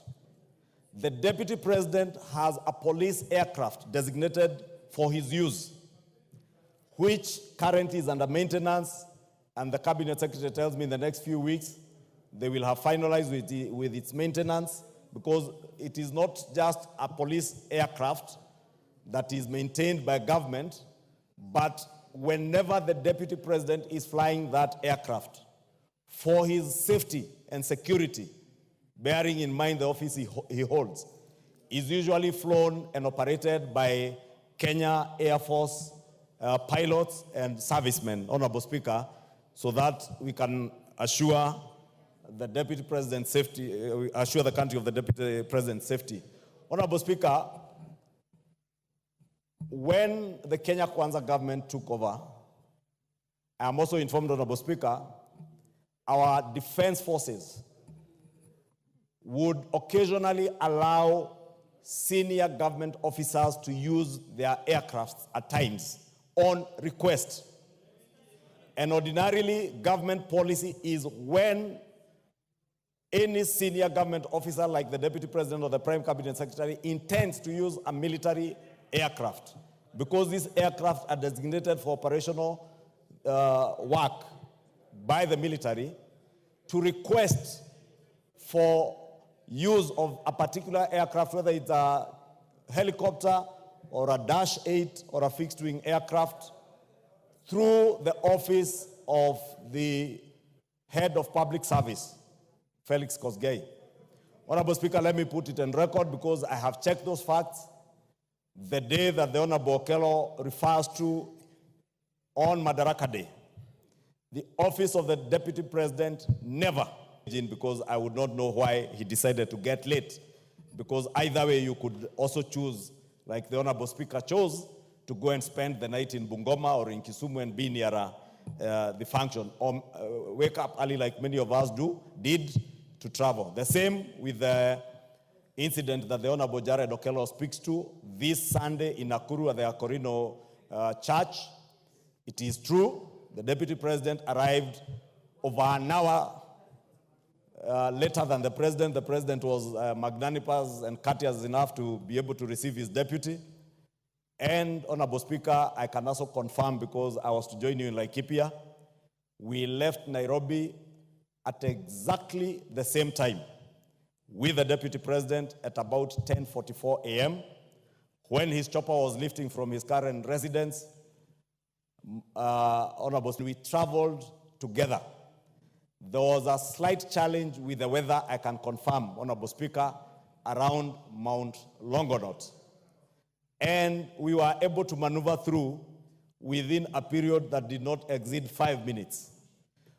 As to why the Deputy President chose to tell the country that he had transport and weather challenges, Honorable Speaker, on the pulpit in church, again, I would not be able to be in a position to tell why the person serving in the office of a Deputy President would choose to tell what is not true while standing at a pulpit in a church, Honorable Speaker. And since, Honorable Speaker, you have guided, we are not here to discuss the conduct of any person. I do not want to dwell into that. But to assure the country that both the President, the Deputy President, the Office of the Prime Cabinet Secretary, from what the Minister for Defense has informed me, may, in writing, ask for use of military aircraft. And Honorable Speaker, the Defense Cabinet Secretary did inform me that for the last 1 year, the aircraft that were being used by the Deputy President, the Prime Cabinet Secretary's office, and other senior government officers occasioned an expenditure of $500 million shillings, 500 million shillings, to KDF. KDF has written to the various offices, and the office of the Deputy President has written back, declining to share in the costs of the wear and tear and fuel of these aircrafts. And that is why the Kenya Defense Forces and the Ministry of Defense made a policy decision that should any officer want to use military aircraft, it must be on request, since all these offices have resources appropriated to them for air travel. Therefore, if you use a Kenya Defense aircraft for fuel, for wear and tear, you pay for it from the budget in your office. And therefore, Honorable Speaker, should cry foul that they have not been allowed to use military aircraft.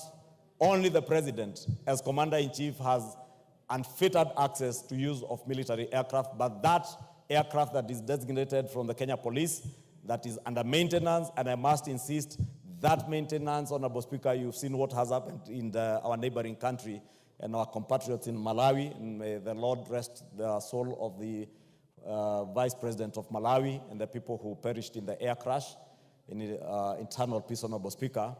We would not fathom that happening to any of the officers serving in our government. And you remember, Honorable Speaker, I'm also informed many of those aircrafts, including the ones used by the President, were put to a rigorous maintenance program following the unfortunate incident where we lost our Chief of Defense Forces. And therefore, it is only fair that we allow our military and those who take care of these aircraft to service them and avail them for use by senior government officers when they are in good and serviceable condition, Honorable Speaker. Honorable Speaker, allow me, I think I have adequately answered to that, but I want to commit this is just a preliminary answer to the Honorable Jared Okello. I have since spoken to the Defense Cabinet Secretary and asked him, I'll be writing to him to come and appraise the House as to exactly how senior government officers should move, how secure the aircrafts they are using are, and how often they service them, and any challenges that they may have with those aircrafts, Honorable Speaker. In conclusion, Honorable Speaker, let me speak to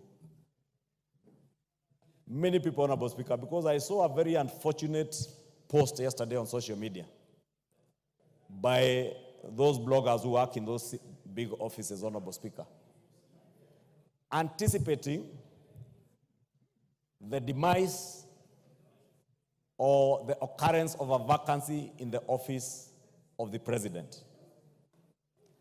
Honorable Speaker, there are things people may do casually and post online.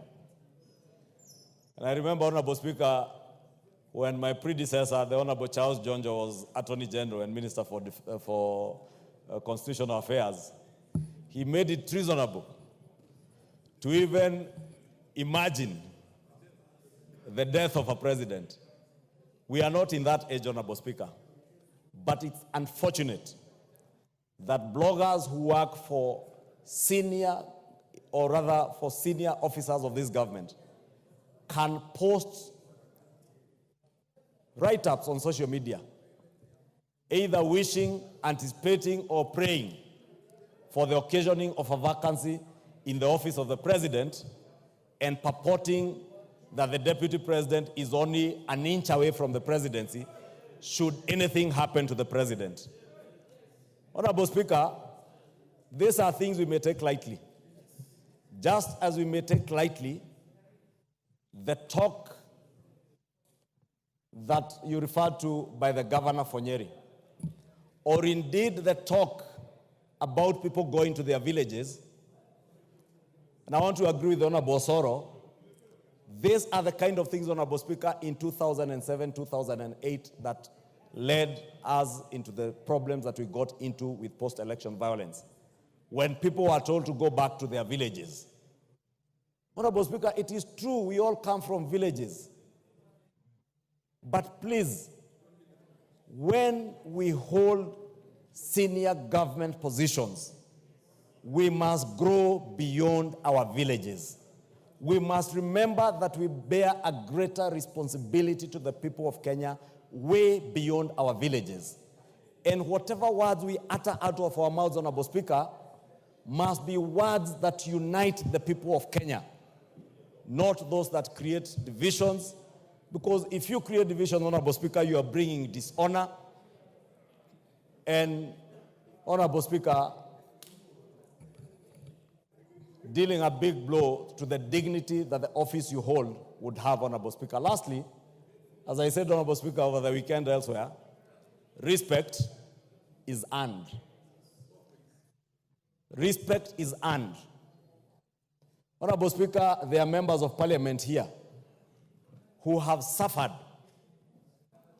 Members of parliament from Nyeri will tell you how much they have suffered. The women rep for Baringo County, if she had an opportunity, Honorable Speaker, she would tell you the unpalatable words that have been used to describe her. Honorable Speaker, and I said, let us earn our respect as leaders. If I demand respect, let me respect the member of parliament for Baringo County. Let me respect the members of parliament from Nyeri. Let me respect the members of parliament from Mount Kenya and across the country. Who do you want to inform? Madenge. Yeah? Majority wind up. Thank you, Honorable Speaker. Order, Madenge, take your seat. No, the member for Nyeri, I think, had me mentioning how much they have suffered. Honorable Speaker, maybe I would allow him 1 minute to inform me. He wanted to inform you. Do you want information? I would oblige him to inform me. 1 minute, Madenge. Thank you, Honorable Speaker. Honorable Speaker, I speak on behalf of the 6 elected members of parliament in Nyeri County. And this also includes both the senator and the women rep.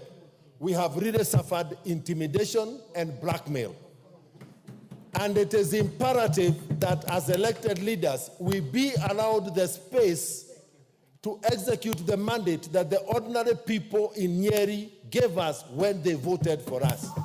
It is not possible that the people of Nyeri voted for us so that we can follow an individual when that individual goes dancing, drinking Moratina, and eating nyama choma. It is not possible. And it's not even in Nyeri. It is in, the dancing is happening in Honorable Kejori's constituency. We want to speak from the floor of this house and inform the country that respect is two-way. You cannot disrespect us in other constituencies and expect us to maintain the respect that we have accorded you for the last 2 years. Respect is earned. It is not demanded. It is not coerced. You've made your information. Thank you, Honorable Speaker. Wind up. Wind up, majority. Thank you, Honorable Speaker. Allow me to end up, Honorable Speaker, by just saying, I was saying, Honorable Speaker, just was the Honorable DMM has said, that as national leaders, let us earn our respect. Let us not demean other leaders. Let us not coerce. Let us not intimidate other leaders. And more importantly, Honorable Speaker, let us not seek to blackmail anybody, whether it's members of parliament, whether it's government institutions, or any other officer serving in government, Honorable Speaker. In conclusion, Honorable Speaker, as leader of majority, I have said it elsewhere, and I'll repeat it on this floor, Honorable Speaker. I will never, for the time the Almighty God will give me the opportunity to serve in the office of leader of majority, allow anybody to demean any member of parliament, whether you are in the minority, in the majority, whether you come from the same village with somebody or not. I will never sit back, and I will protect the rights of all members of parliament as their leader and as a leader in this house, Honorable Speaker, because in doing so, I believe I am protecting the dignity of not only this house, Honorable Speaker, and individual members, but the dignity and honor of the people who have elected these members of parliament. With those many remarks, Honorable Speaker, I may commit that I will be writing to the Cabinet Secretary of Defense to answer more substantially to the issues raised by the Honorable Jared Okenga. Thank you. As you do so, the Honorable Minority Leader has requested me to give him a minute on this, and he will be the very last. And take into account what he will say in what you intend to... Thank you, Honorable Speaker. I really didn't want to speak to this, but I think it is my duty to raise my voice on such a weighty matter. Honorable Speaker, let me start by saying that it is not in our place as a Azimio coalition in the House.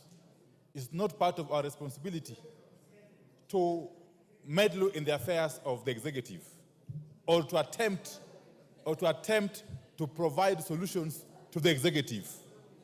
But Honorable Speaker, as I said earlier on, there can only be one government for the Republic of Kenya at any one given time.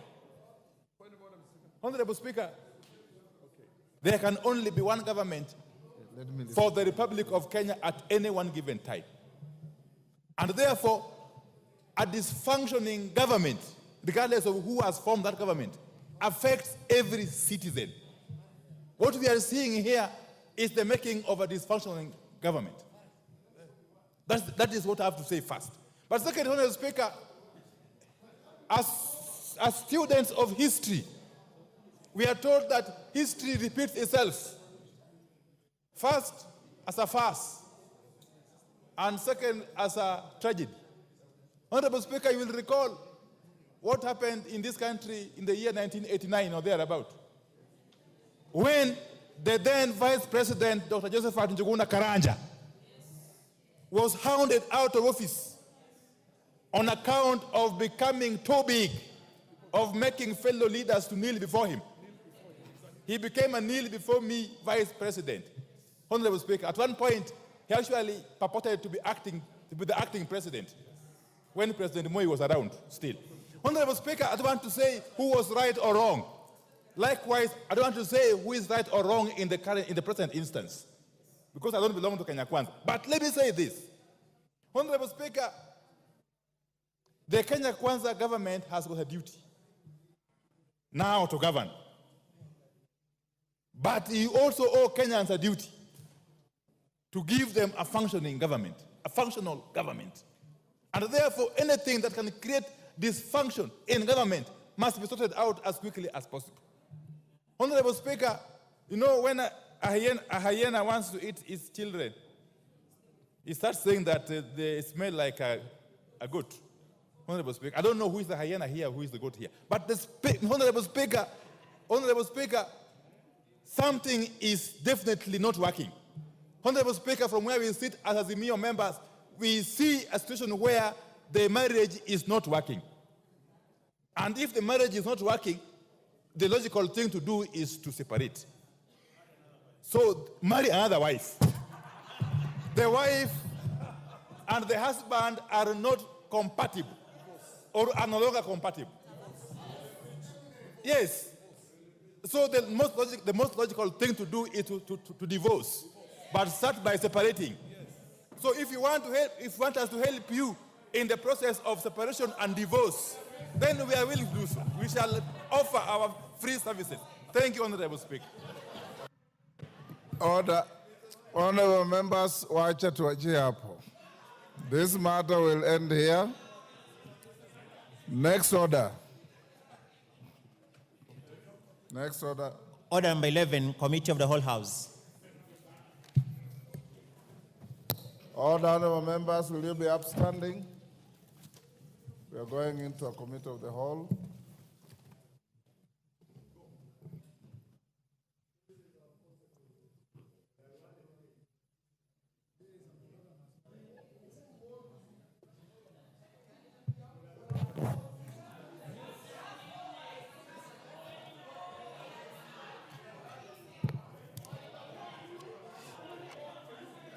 Order.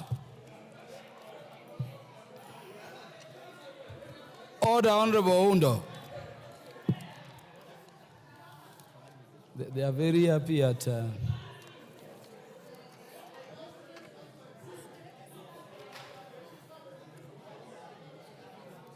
Where are we starting from?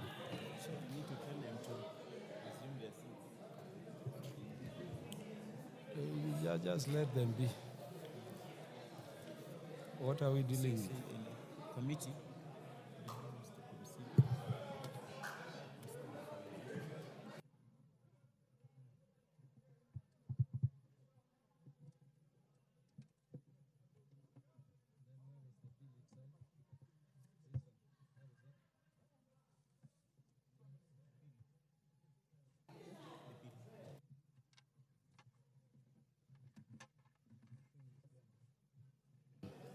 Where is the bill?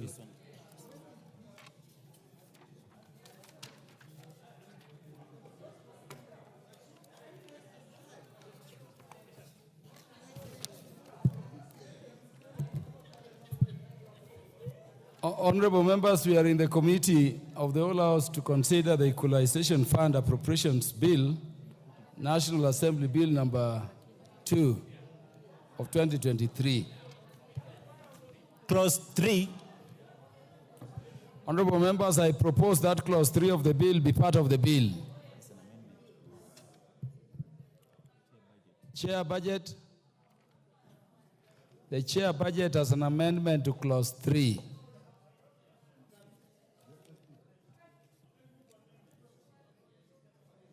Is it Honorable Makali Mulu moving the amendment on behalf of the Chair, Budget and Appropriations Committee? There is an amendment by the Chair, Budget and Appropriations Committee to clause B, clause 3 of the bill.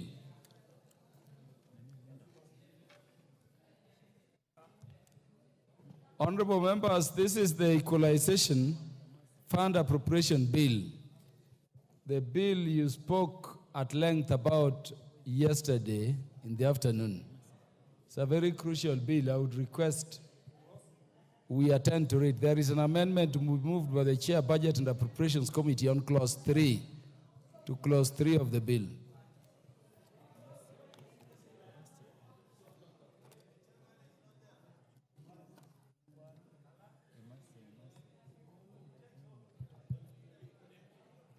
May the members who are standing take their seats so that we transact this together and as fast as possible. Honorable Makali Mulu, move on behalf of the chair, please. Thank you, Honorable Chairperson. Honorable Chairperson, I move that clause 3 of the bill be amended as captured in the order paper. And since we have very few amendments, Honorable Chair, maybe I can give the details.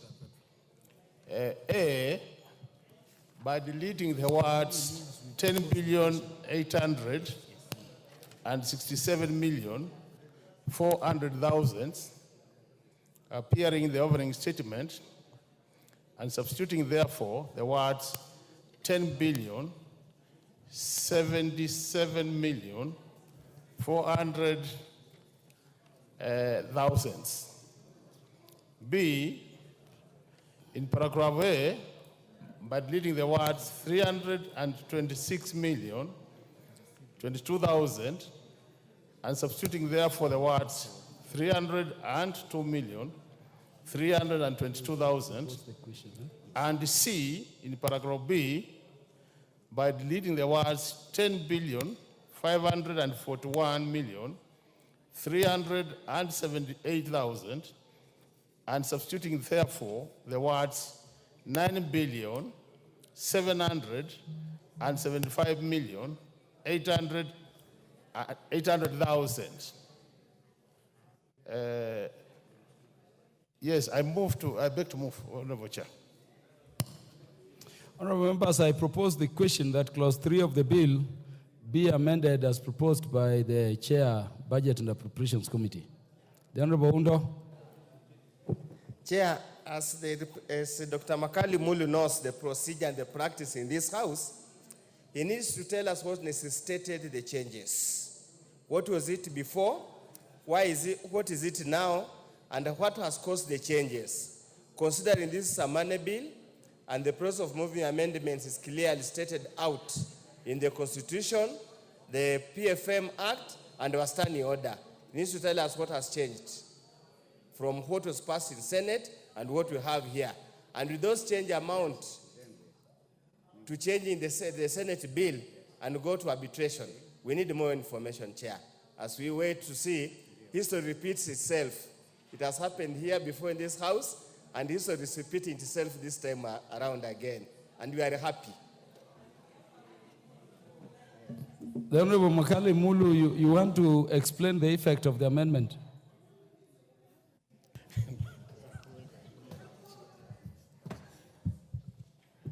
Honorable Chair.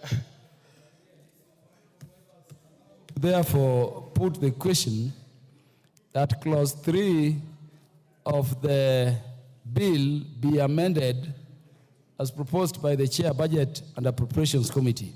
Will as many as are of that opinion say aye? Will as many as are of a contrary opinion say nay?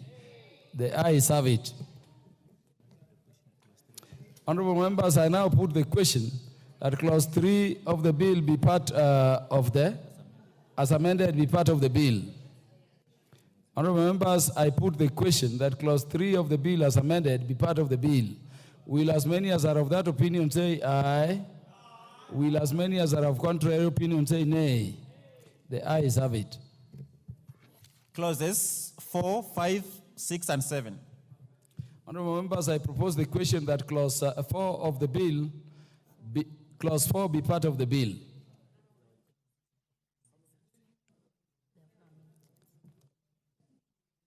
May I repeat, honorable members, I propose the question at clauses 4, 5, 6, 7 of the bill be part of the bill. Honorable members, I now put the question at clauses 4, 5, 6, and 7 be part of the bill. Will as many as are of that opinion say aye? Will as many as are of a contrary opinion say nay? The ayes have it. Schedule. There is an amendment to the schedule. But I propose the question that the schedule be part of the bill. Chair, Budget and Appropriations.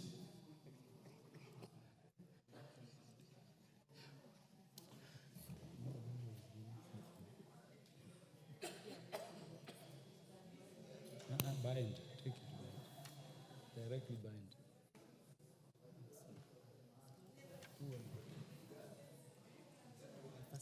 Yeah, Honorable Chair, I beg to move that the schedule to the bill be deleted and substituted, therefore, the following new schedule.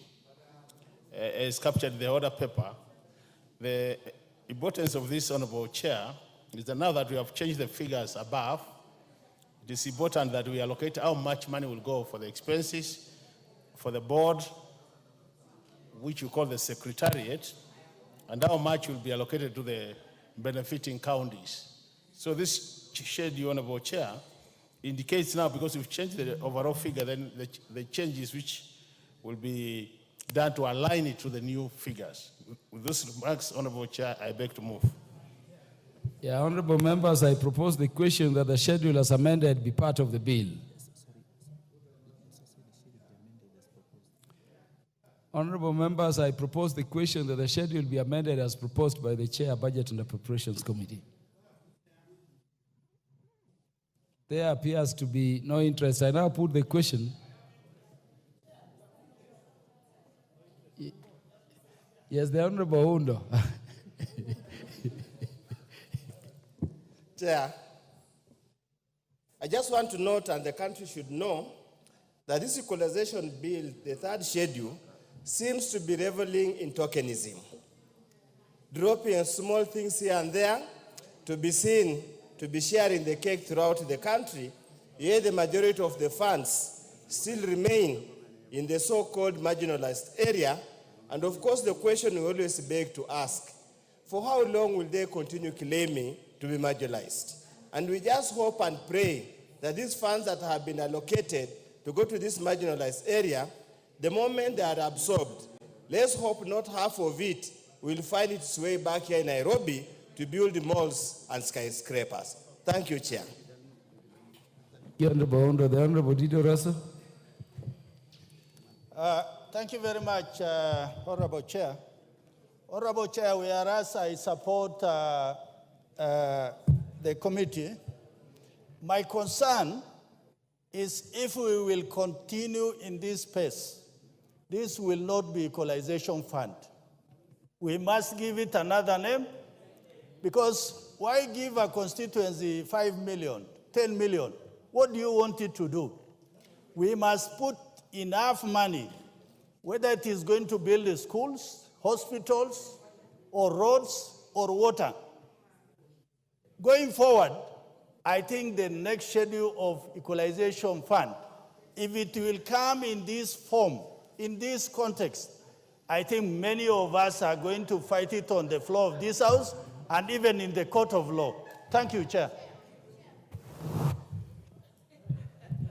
Honorable members, I now put the question that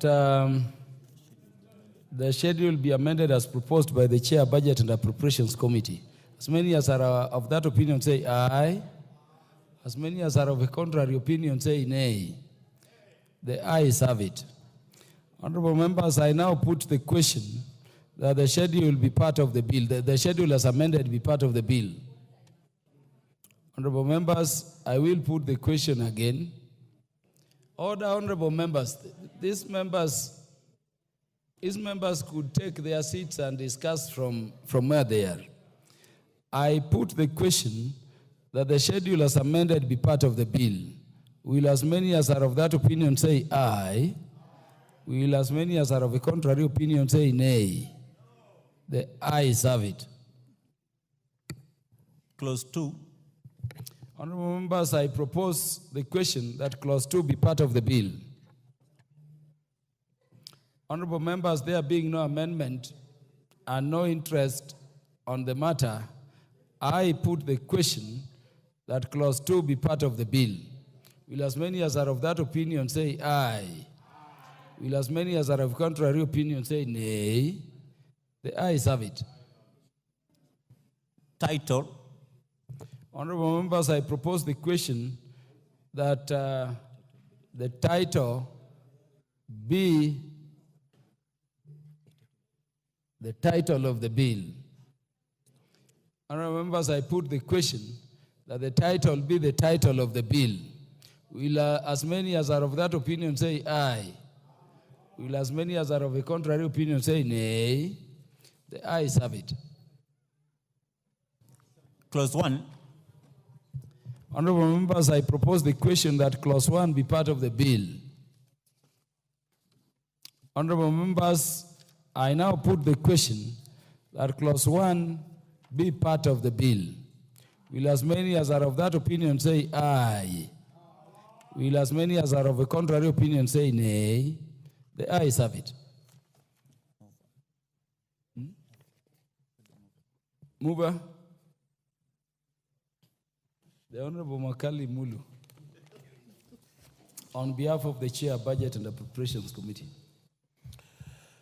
Thank you very much, Honorable Chairperson. Honorable Chairperson, I beg to move that the committee do report to the House its consideration of Equalization Fund, Appropriation Bill number 2, Senate Bill number 30 of 2023, and its approval thereof with amendments. Honorable members, I put the question, which is that the committee do report to the House its consideration of the Equalization Fund Appropriations number 2 bill, Senate Bill number 30 of 2023, and its approval thereof with amendments. As many as are of that opinion say aye. As many as are of a contrary opinion say nay. The ayes have it.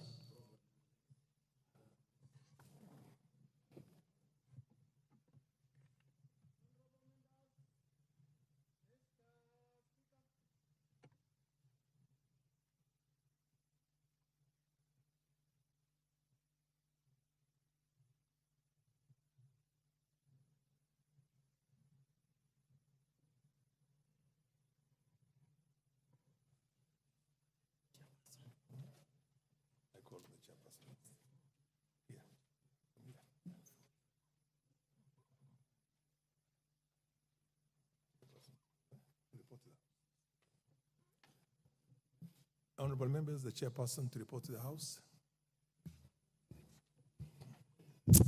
Honorable Speaker, I beg to report that the Committee of the Whole House has considered the Equalization Fund Appropriation number 2 bill, Senate Bill number 30 of 2023, and approved the same with amendments. Honorable members, the mover of the bill to move agreement with the report. Who is the mover of the bill? Honorable. Yes, proceed. Honorable Speaker, I beg to move that the House do agree with the committee in the said report. I propose. Yeah. And I also request Honorable Majority Leader, Honorable Kimani Chungwa, to second the motion for agreement with the report of the Committee of the Whole House. Honorable Speaker, I second. Honorable members, I now propose the question which is that the House do agree with the committee in the said report.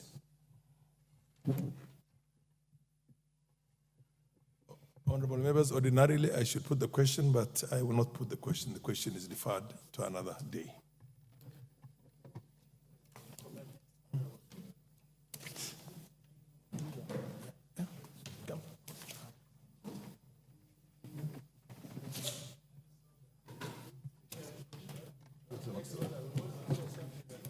Proceed. Honorable members, next order. We have concluded this debate, and the only thing left is putting the question. So we're now moving to the next order. Next order, honorable members. Order number 12, motion, report on the consideration of the Consolidated Fund Services expenditure for the supplementary estimates 2 for the financial year 2023-2024 and the budget estimates for the financial year 2024-2025.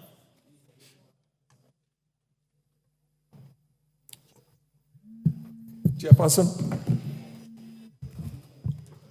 Thank you, Honorable Speaker. Honorable Speaker, I beg to move that this House adopts the report of the Public Debt and Privatization Committee on its consideration of the Consolidated Fund Services for the supplementary estimates 2 for the year 2023-2024 and the budget estimates for the financial year 24-25 laid on the table of the House on Tuesday, 4th June 2024. Honorable Speaker, this marks the 5th report on the Consolidated Fund Services expenditures presented and deliberated within these chambers. I extend my gratitude to the diligent members of the Public Debt and Privatization Committee for their unwavering commitment in examining the estimates of expenditure under the CFS and for tabling this report for deliberation. Our appreciation also goes to the stakeholders who contributed insights during the committee sessions and to the committee secretariat whose support was instrumental in finalizing this report. Honorable Speaker, the CFS expenditures are obligatory expenditures that are deducted directly from the consolidated funds and are not included in the annual appropriation bill. as stipulated in Article 221(7) of the Kenyan Constitution. These are therefore mandatory expenditures and constitute of 1. Public debt servicing expenditures, 2. Pension payments, and 3. Salaries and allowances for independent officers and constitutional commissions, among others. Honorable Speaker, under the CFS expenditures, under supplementary 2 estimates, expenditures will amount to Kenya shillings 1.99 trillion. It will primarily comprise of debt servicing expenses worth Kenya shillings 1.8 trillion, representing 90% of the overall CFS expenditures. Additionally, the CFS expenditures include pension expenditures amounting to Kenya shillings 187.6 billion, which will account for the remaining 10%. Honorable Speaker, for the financial year 24-25, total CFS expenditures are projected to amount to Kenya shillings 2.06 trillion. The CFS expenditures will be composed of debt servicing expenditures worth Kenya shillings 1.83 trillion and pension, salary, allowances, and other miscellaneous expenditures worth Kenya shillings 203.6 billion. The committee also observed that the cost of domestic debt that continues to drive CFS expenditures by accounting for 61% of the total CFS expenditures. Honorable Speaker, in general, the CFS expenditures therefore constitute the largest expenditure component of the national government spending. It underscores the necessity to strengthen the National Assembly's oversight capacity over these expenditures to ensure transparency and accountability. Furthermore, Honorable Speaker, it also highlights the ongoing fiscal challenges confronting the nation, stressing the importance of designing and implementing strategies to lower these expenses. Therefore, maintaining fiscal discipline, adhering to the fiscal consolidated trajectory, and freeing up fiscal space for key development investment has never been more crucial. These steps should aim to stimulate sustainable economic growth rates exceeding 10%. Honorable Speaker, the committee noted a projected improvement in the fiscal deficit between financial year 23-24 to financial year 24-25 from 5.6% of GDP to 2.9%. Achieving a lower deficit to GDP ratio is vital for sustaining fiscal health, ensuring economic stability, attracting investment, and securing better economic prospects for subsequent generations. Despite this positive outlook, it's vital to remain realistic and diligently pursue this target, even if it requires rigorous fiscal discipline. Honorable Speaker, in this context, reducing expenditure on public debt service is essential. These expenditures, which on average constitute 88% of CFS expenditures, indicate an escalation in largely non-productive expenditures, causing liquidity constraints and increasing vulnerability to macroeconomic shocks. Honorable Speaker, total debt service expenditures are projected to reach Kenya shillings 1.8 trillion in the financial year 23-24 and Kenya shillings 1.85 trillion in the financial year 24-25, underscoring the increasing inflexibility of our fiscal structure. This is illustrated by the interest expenditures for the financial year 24-25, which are anticipated to be Kenya shillings 1.01 trillion, equivalent to 5.6% of our GDP. Tackling this challenge is essential for boosting budget flexibility and enhancing liquidity. Honorable Speaker, beyond fiscal management, effective management of the macroeconomic factors is crucial. The committee observed that the depreciation of the Kenyan shillings against the US dollar in the financial year 23-24 led to an increase of up to Kenya shillings 1.2 trillion in external debt stock and over Kenya shillings 300 billion increase in external debt service expenditure. Although this was mitigated by the subsequent appreciation of the Kenya shilling, it highlights the significant cost of implications of some macroeconomic policies. Going forward, fiscal and monetary policies should operate synergistically to mitigate the financial burden of external debt and reduce interest costs. Honorable Speaker, a thorough review of the debt operations and the CFS expenditures is also warranted. In the financial year 23-24, the National Treasury became the primary debtor for the debt owed by Kenya Airways PLC.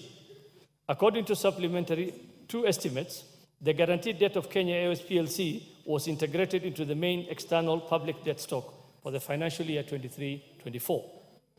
The interest and the principal payment for this new loan are projected to be Kenya shillings 14.3 billion in the financial year 23-24 and Kenya shillings 20.9 billion financial year 24-25, with further payments of Kenya shillings 21.3 billion and Kenya shillings 10.7 billion expected in the financial year 25-26 and financial year 26-27 respectively. Honorable Speaker, the committee noted that this resulted in additional financial commitments without corresponding assets, thereby increasing the financial burden. We would like to emphasize that just because these expenditures are a direct charge to the consolidated fund, do not require appropriation, they are not exempted from oversight by the National Assembly. Honorable Speaker, there is an overall necessity to establish laws, protocols, and standards to oversee CFS expenditures, given that they currently represent the most substantial government outlays and are expected to maintain this status in the foreseeable future. The committee has observed absence of provisions within the Public Finance Management Act of 2012, specifically regulating CFS expenditures. Despite this significance, this gap poses a loophole in their management. The committee will take necessary action to address this issue, ensuring the involvement and input of all stakeholders in the process. Honorable Speaker, this process should be backstopped by enhancement of the National Assembly standing orders to set adequate procedures to ensure that the National Assembly remains on a proactive stance in the review of these rising expenditures. Honorable Speaker, after our deliberations on the estimates of the consolidated fund services under both the supplementary estimates 2 for the financial year 23-24 and financial year 24-25 and consultation with various stakeholders, the committee therefore gives the following recommendations for consideration by the House. 1, that within 60 days of the adoption of this report, the National Treasury should conduct a comprehensive review of all CFS expenditures to identify areas where spending can be reduced or made more efficient and prioritize expenditures that directly contribute to national development goals and critical government functions. 2, that upon adoption of this report, the National Treasury and Central Bank of Kenya should undertake quarterly macroeconomic reviews in order to ensure that fiscal and monetary policies operate synergistically to mitigate financial burden of external debt and reduce interest cost.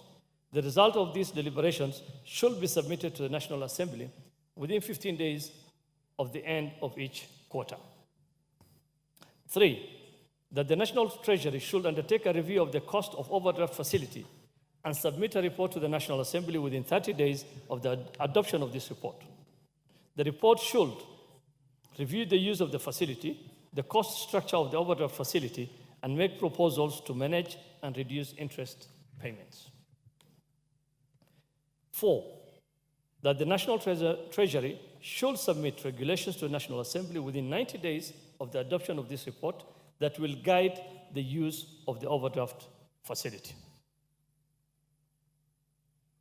5, that within 60 days of the adoption of this report, the National Treasury should submit to the National Assembly a comprehensive report of the use of the Kenya shillings 200 billion allocated for the redemption of Treasury bills shortfall for the financial year 23-24. 6, that the National Treasury should, within 30 days of the adoption of this report, submit to the National Assembly the full details, including contracts between itself and all parties that resulted in the assumption of Kenya Airways PLC guaranteed debt. 7, that within 30 days of the adoption of this report, the National Treasury should undertake an impact assessment of the assumption of the debtor responsibilities for Kenya Airways PLC guaranteed debt and submit a report to the National Assembly covering the cost-benefit analysis of the transaction to the country. 8, that within 30 days of the adoption of this report, the Kenya Airways PLC should submit to the National Assembly a realistic and comprehensive report on its turnaround strategy and measures in place to replenish the public resources utilized in the payment of the guaranteed debt, cash bailout, and expenses relating to the debt assumed by the National Treasury. 9, that the National Treasury should submit to the National Assembly an appropriate draft legislation to regulate the expenditures under the Consolidated Fund Services by the end of Q3 for the financial year 24-25. Honorable Speaker, I beg to move and request the Honorable Dr. Makali Mulu to second. I thank you, Honorable Speaker. Thank you, Chair. The Honorable Dr. Makali Mulu. Thank you very much, Honorable Speaker. Honorable Speaker, I want to thank you for this opportunity. And as I second this motion, I want to appreciate our committee members, Honorable Speaker, for the good work they are doing to make sure that the Consolidated Fund Services expenditure are properly oversighted.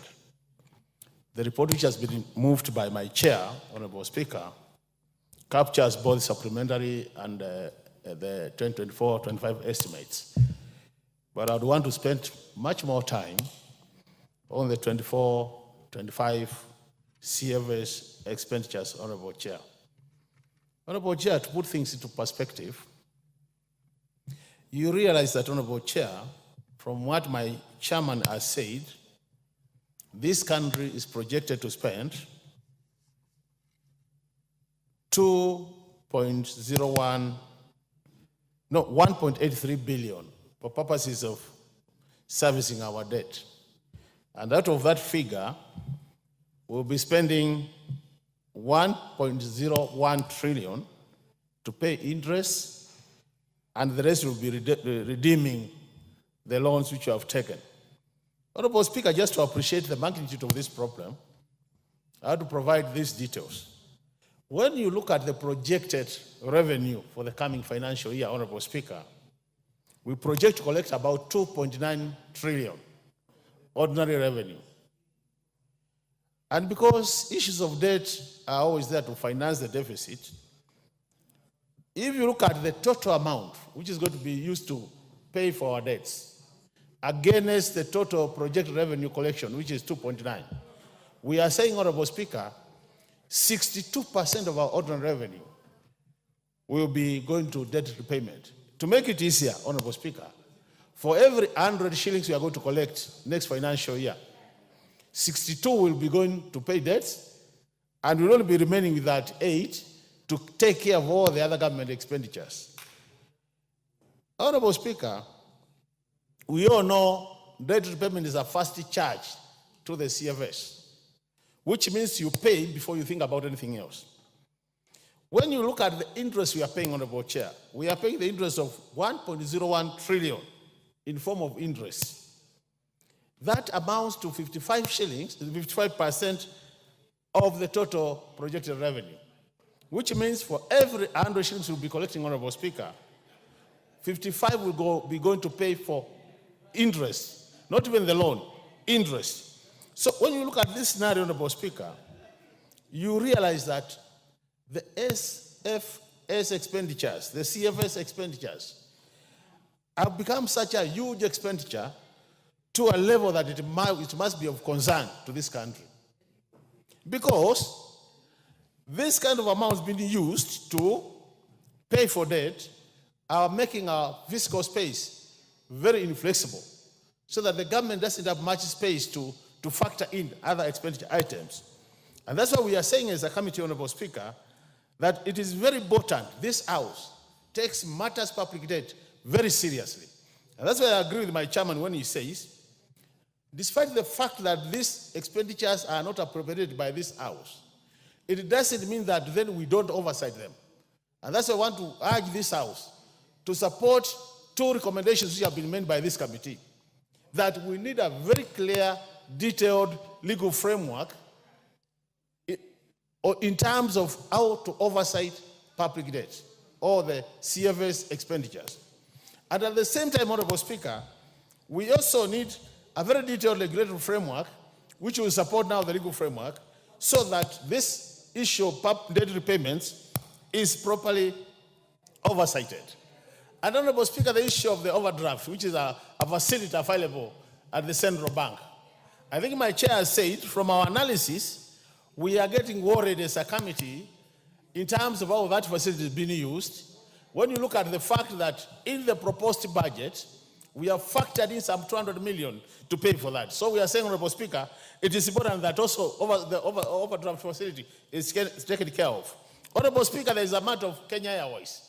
I can see I'm really short of time, but the issue of Kenya Airways, the national government has taken over the guaranteed debt which has been incurred by Kenya Airways. And as a committee, we are worried that this debt, which belongs to Kenya Airways, the national government has taken it, but it is not clear how Kenya Airways will be able to compensate Kenyans for this loan which will be paid by taxpayers. And so that there's a bit of not very clear how things are being done.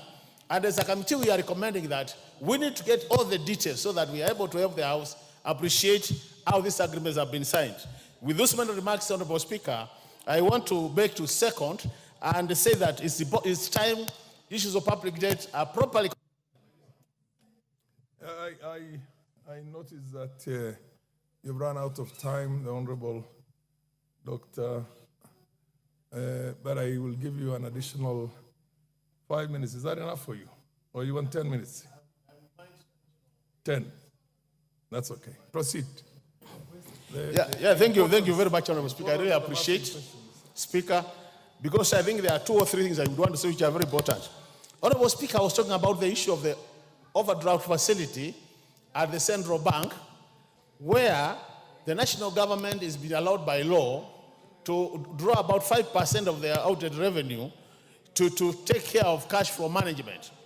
And we have realized, Honorable Speaker, despite the fact that we have budgeted for about 200 million to take care of payments relating to bonds and treasury bills, in addition to that, the National Treasury is also using the overdraft facility.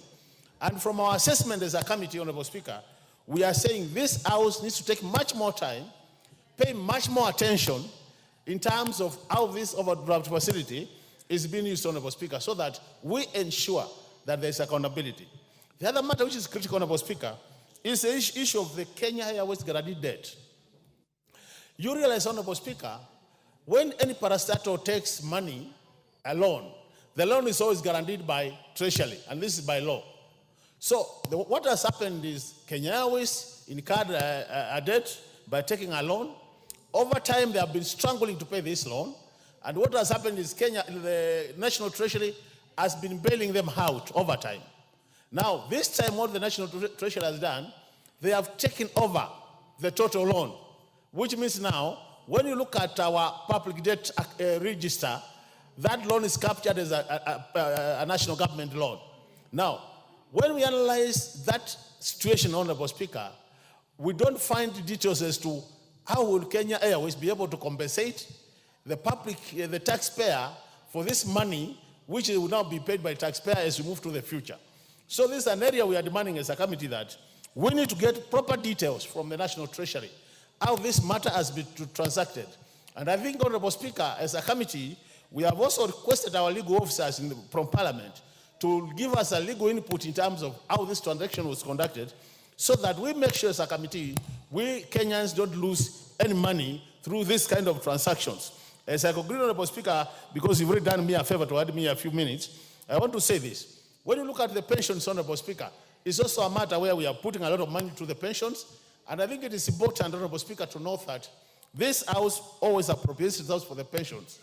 Our call and our demand as a committee, Honorable Speaker, and as a House, it is important that the National Treasury ensures that our pensioners are paid their dues in a timely manner, because we have seen some of them die because there is delayed payment. We have seen their families being taken through very long procedures and unnecessary delays where even their children drop out of school. It is time they get timely payment so that as a result of that, Honorable Speaker, then they benefit from this pension. The last one is the matter for commissioners, Honorable Speaker. The CFS expenditures, Honorable Speaker, include payments to the retired presidents, the current president, and the deputy president. Honorable Speaker, it's public knowledge that we have seen this exchange between the current, what is happening currently, where the former president seems to be facing challenges. I think as a House, Honorable Speaker, the relevant committee should be able to take up this matter and question why the fact that money is being approved by the Parliament and it's not being released to the relevant officers. We know there are challenges of exchequer release, but it is important that this House ensures we monitor budget implementation. With those many remarks, Honorable Speaker, I beg to second, and thank you very much for the time. Thank you, Honorable Speaker.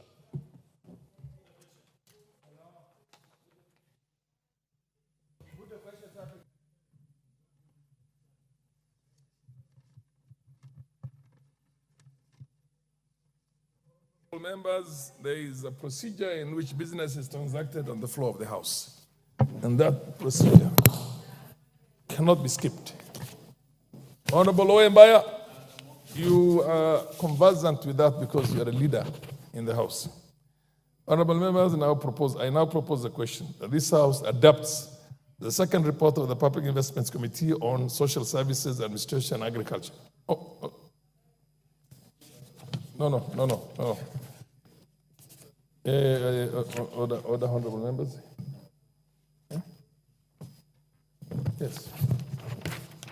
Yes, order, honorable members. I now propose the question that this House adopts the report of the Public Debt and Privatization Committee on its consideration of the Consolidated Fund Services for the supplementary estimates 2 for the year 2023-2024 and the budget estimates for the year 2024-2025 laid on the table of the House on Tuesday, the 4th of June, 2024.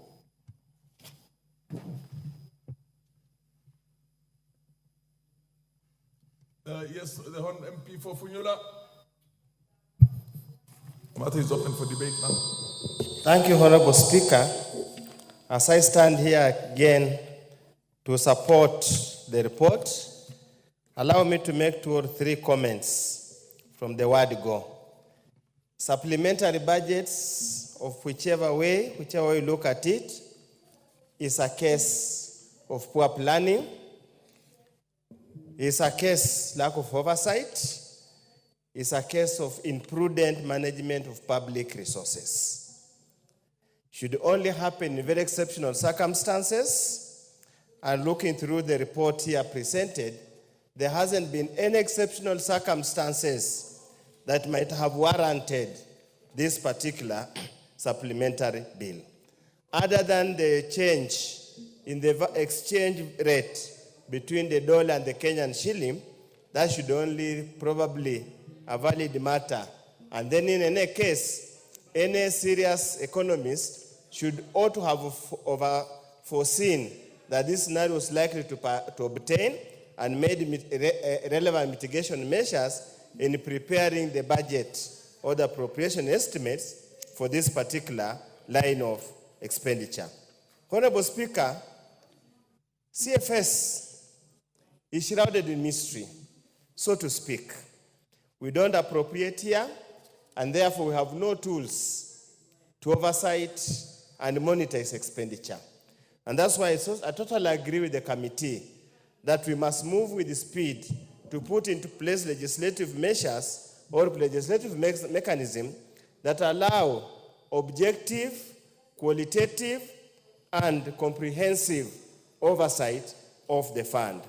Honorable Speaker, it is indeed baffling that our loan repayment keeps on ballooning each financial year. Yet the so-called Kenya Kwanza government came into power on the understanding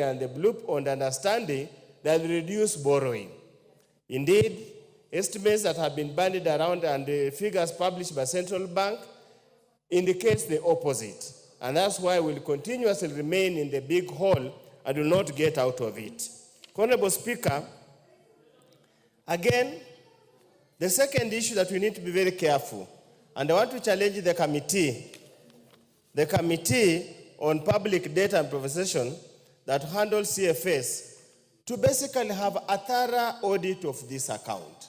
It is on record that the Control of Budget reported, and it was widely reported, that whatever is indicated to be her remuneration in the estimates or in the accounts was far much higher than what was actually being paid. So that begs the question, how transparent is it in the management of this particular account?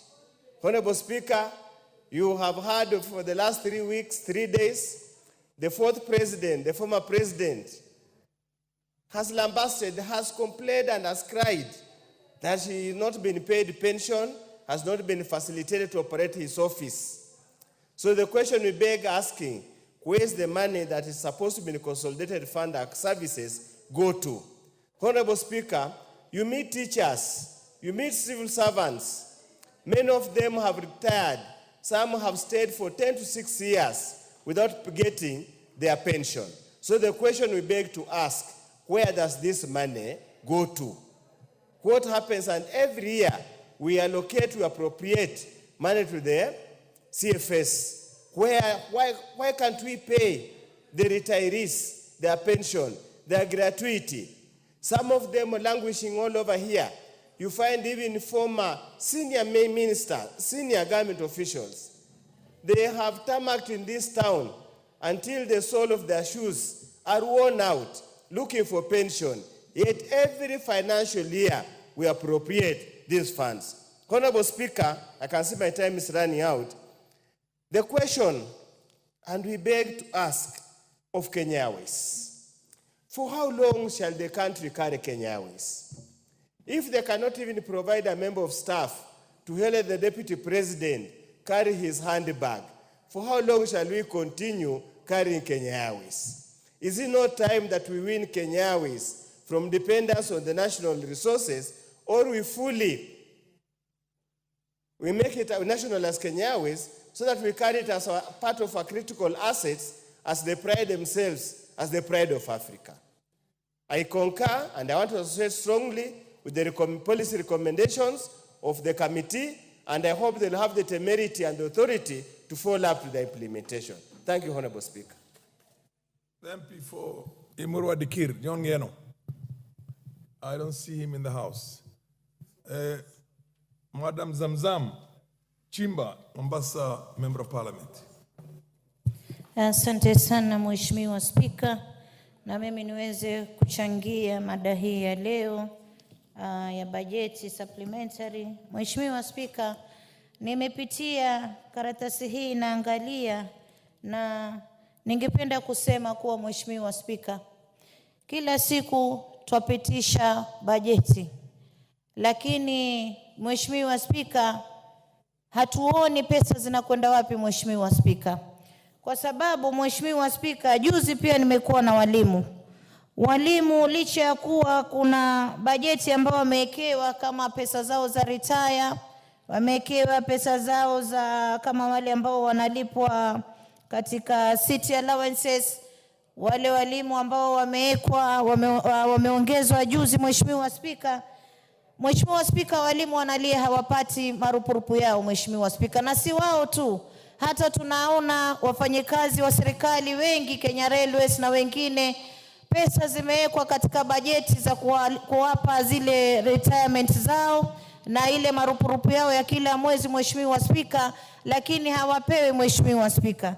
Mheshimiwa Spika, katika kamati yangu ya implementation tumetamaushwa sana kuangalia 2.5 billion imekatwa katika feeding program ya watoto Mheshimiwa Spika.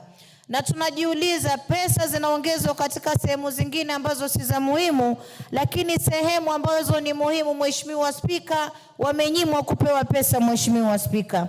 Mheshimiwa Spika, tumeona hata hizi drama ambazo zafanyika kwenye mitandao Mheshimiwa Spika. Kuna makadirio katika bajeti wameweka katika ofisi ya naibu wa rais, wengine zimewekwa katika ofisi kadhaa Mheshimiwa Spika, lakini mambo ambayo tunayaona, kwa mfano hata yale makadirio yaliyowekwa katika ofisi ya mstaafu rais mstaafu, wametoka wazi wakasema hawapawi haya mapeni Mheshimiwa Spika. Hawapawi pesa za fuel, hawapawi pesa za kurana ofisi zao Mheshimiwa Spika, wakati ambapo mapeni haya yaliwekwa kwenye makadirio na inafaa wao wanapewa pesa hizi Mheshimiwa Spika. Mimi nataka niwaulize tu wale ambao wanapanga bajeti, wahakikishe kuwa bajeti ikifanywa, hizi funds lazima zifuatiliwe, zionekane kuwa zimeelekezwa kwa wale walengwa Mheshimiwa Spika. Haiwezekani walimu watakuwa wanatatizika katika marupurupu yao. Haiwezekani, hata tumeangalia airport zetu Mheshimiwa Spika ziko katika hali duni, na ukiangalia bajeti inawekwa Mheshimiwa Spika. Kwa hiyo yaonyesha kuna mfuko mahali umetoboka Mheshimiwa Spika, unaramba hizi pesa Mheshimiwa Spika. Mheshimiwa Spika, nimeangalia pia hata katika mambo ambayo tumezungumza awali ya equalization fund, miaka 8 Garissa iko pale pale na pesa zilikuwa zimekadiriwa. Ukiangalia Wajia watu wanahangaika, hakuna stima, hakuna maji, hakuna hospitali, na makadirio ya bajeti yaliweka haya mapeni Mheshimiwa Spika. Kuna uwezekano mkubwa kuwa hizi pesa Mheshimiwa Spika hazielekezwi kwa walengwa. Kuna mtu mahali ambao yafanya makatafunua Mheshimiwa Spika. Kwa hiyo mimi napenda kuelezea hivi, in as much as samahani Mheshimiwa Spika, hata kama tunaweza kuweka bajeti Mheshimiwa Spika, tuhakikishe kuwa zinafikia wale walengwa Mheshimiwa Spika, ili hata mgao ukija nijue Wajia wako sawa, Garissa wako sawa, Kwale wako sawa, Mombasa wako sawa, na haya makadirio yafikie wale walengwa Mheshimiwa Spika. Ni aibu sana kumuona raisi ama naibu wa rais anazunguka na mabegi kwenye ndege za abiria wa kawaida, wakati ambapo kwenye makadirio ya bajeti ana bajeti yake Mheshimiwa Spika. Ni aibu tukiona mambo haya yanatendeka kwa wakati huu Mheshimiwa Spika, na kama Mama Mombasa nasema tukiweka makadirio ya bajeti tuhakikishe inafikia walengwa Mheshimiwa Spika. Asante sana. Honorable Nzengu. Thank you, Mr. Speaker, for the opportunity. Even as I support the committee or the committee report, Mr. Speaker, I agree with the rest of my previous speakers, and I want to pick on the matter of the issue of the supplementary budget, where the budget deficit, rather than decreasing, was increased from 887 billion to 920 billion. And Mr. Speaker, it was reported that the budget rationalization was actually to take care of, of the deficit. Yet we see that the recurrent expenditures was reduced in most of the ministerial department and state departments, yet the overall deficit was increased. Mr. Speaker, this is just to sound an alarm that I think Parliament, we need to be more serious on interrogating the actual expenditure. Are we getting our priorities wrong?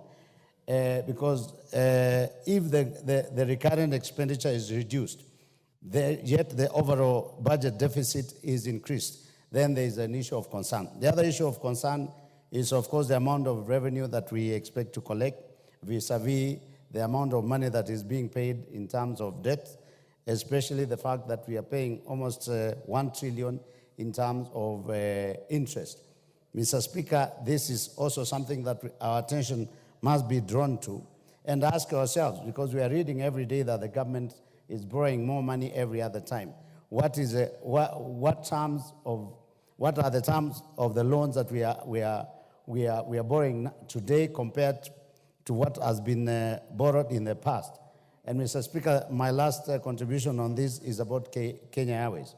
I think it's a shame that Kenya Airways is supposed to be a commercial entity or commercial airline like any other that is supposed to be competing in the market with other airlines. But when you look at Kenya Airways, every other time we have to appropriate money, and now it has been reported that the Kenya Airways loan has been taken as a national loan and is no longer a loan for Kenya Airways, but a loan for the Kenyan people. And Mr. Speaker, when you look at even the pricing for Kenya Airways, it is not even cheaper. It is not subsidized. So you don't understand why Kenya Airways is charging commercial rates for the tickets, yet it is not able to compete with other airlines like Ethiopian Airlines. So I think this is not a good practice, and I agree with the committee that something has to be done to look into whether there's a foreplay or some bad business practices that are being conducted at Kenya Airways. I support, Mr. Speaker. The Honorable Wangwe, followed by the Honorable Kimilu. Thank you, Honorable Speaker. Honorable Speaker, I rise to support this report by the Committee on Public Debt and Privatization under the Estimates 2, Supplementary Estimates 2, and Financial Year 2024-25. Honorable Speaker, what is very peculiar in terms of numbers is what I would want to look at. And Honorable Speaker, you look at the overall expenditure in the Supplementary 2 being 1.99 trillion, and in the final estimates, Honorable Speaker, the report puts it at 2 trillion. Similarly, Honorable Speaker, the servicing of the public debt in the supplementary rises it to 1.8, and in the estimates, Honorable Speaker, it pushes it upwards to 1.83. What does it speak, Honorable Speaker? It means we are going to rely purely in future on the drawings from the Consolidated Fund Services. A scenario, Honorable Speaker, which in the Kenyan Constitution gives the administration of the day the authority to do that, but Honorable Speaker, it is subject to likely an abuse and also not to have a correctional assessment, especially from an external house. Honorable Speaker, I want to thank the 12th Parliament that in its wisdom thought it wise to separate, Honorable Speaker, this committee from the Committee on Budget. Initially, this report used to be an annexure to the Committee on Budget, but now it's coming as a standalone. What I'm interested, Honorable Speaker, to highlight also is the observations that, Honorable Speaker, have been revealed in this report. And Honorable Speaker, basically I would want to single out the issues that have been highlighted, particularly touching on Kenya Airways. And Honorable Speaker, this report almost appears to have gone in detail on what is bedeviling the country. Is it that Consolidated Fund Services have only affected the Kenya Airways, Honorable Speaker? The answer is no. Allow me to speak, Honorable Speaker, as the chairperson of the Public Investment Committee on Social Services, Administration and Agriculture, where some of the parastatals, Honorable Speaker, are receiving repayment of debts from the Consolidated Fund Services. What happens, Honorable Speaker, is that the National Treasury responds to the guarantees that it has committed this country against any external, the lenders, Honorable Speaker. But the question that comes about is, one, were these items delivered, Honorable Speaker? Two, were these items delivered within the prices that could otherwise have been competitive? Honorable Speaker, most of the time, the answer is no. Most of the time, Honorable Speaker, 2 agencies, Honorable Speaker, we visited, and the delivery of services have been wanting. Honorable Speaker, the issue of pricing has been wanting. It is made, Honorable Speaker, the supplier-driven rather than the consumer-driven, Honorable Speaker. What does it speak to the spending in terms of prudency or financial management, Honorable Speaker? It leaves us exposed.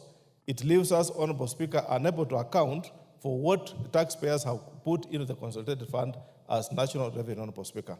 Therefore, it's important, and I want to thank the Committee, Honorable Speaker, for highlighting Kenya Airways, particularly having, Honorable Speaker, that the National Treasury undertook the guaranteeing and eventually has gone ahead to settle the payment. But the Committee, Honorable Speaker, has made a writing that in 30 days upon adoption of this report, Honorable Speaker, they would want certain reports to be filed by the National Treasury to respond to the issues that, Honorable Speaker, that might have arisen towards this debt. And Honorable Speaker, this is commendable because many a times you find, Honorable Speaker, there is a lot of laissez-faire administration in Kenya Airways staff, just because, Honorable Speaker, it is not competitive driven. Rather, they have somewhere to lean on and say, if the airline comes down, Kenyans will pay for them. If airline doesn't work, they have somewhere to hold their shoulders. Mine, Honorable Speaker, is to say that their days are gone. We must look at what is happening within not only Kenya Airways, Honorable Speaker, but now that the report speaks to Kenya Airways, we want to be specific. But I would have wished the Committee on Public Debt, Honorable Speaker, to extend its phalanges, Honorable Speaker, and look at other parastatals equally, so that it is not just a matter of Kenya Airways, but let us have the general prudence management of public resources. Let the National Treasury address itself, Honorable Speaker. It even goes to an extent, Honorable Speaker, that some reports, if you are called upon to get them from National Treasury, they could not be there, Honorable Speaker. There could be no commitment documentations between themselves and the external suppliers. Therefore, Honorable Speaker, it's important, and I want to thank the committee in full that this report, if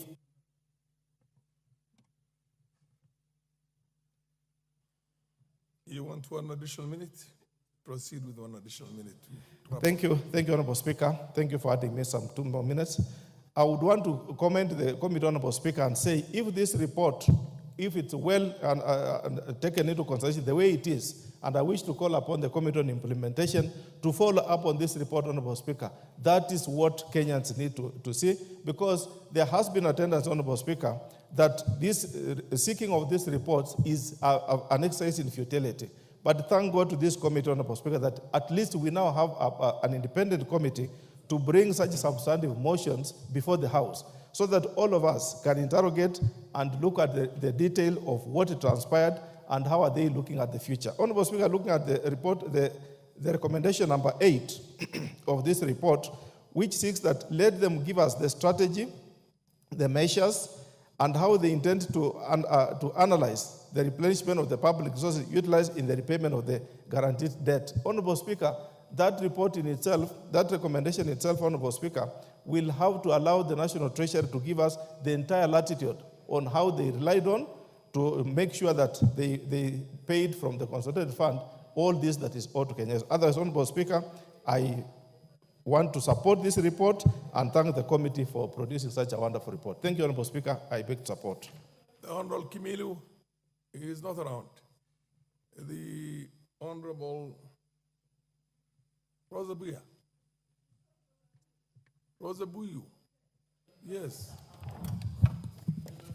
Mr. Speaker, and thank you for the opportunity, but I'm disappointed that you didn't quite get my name right.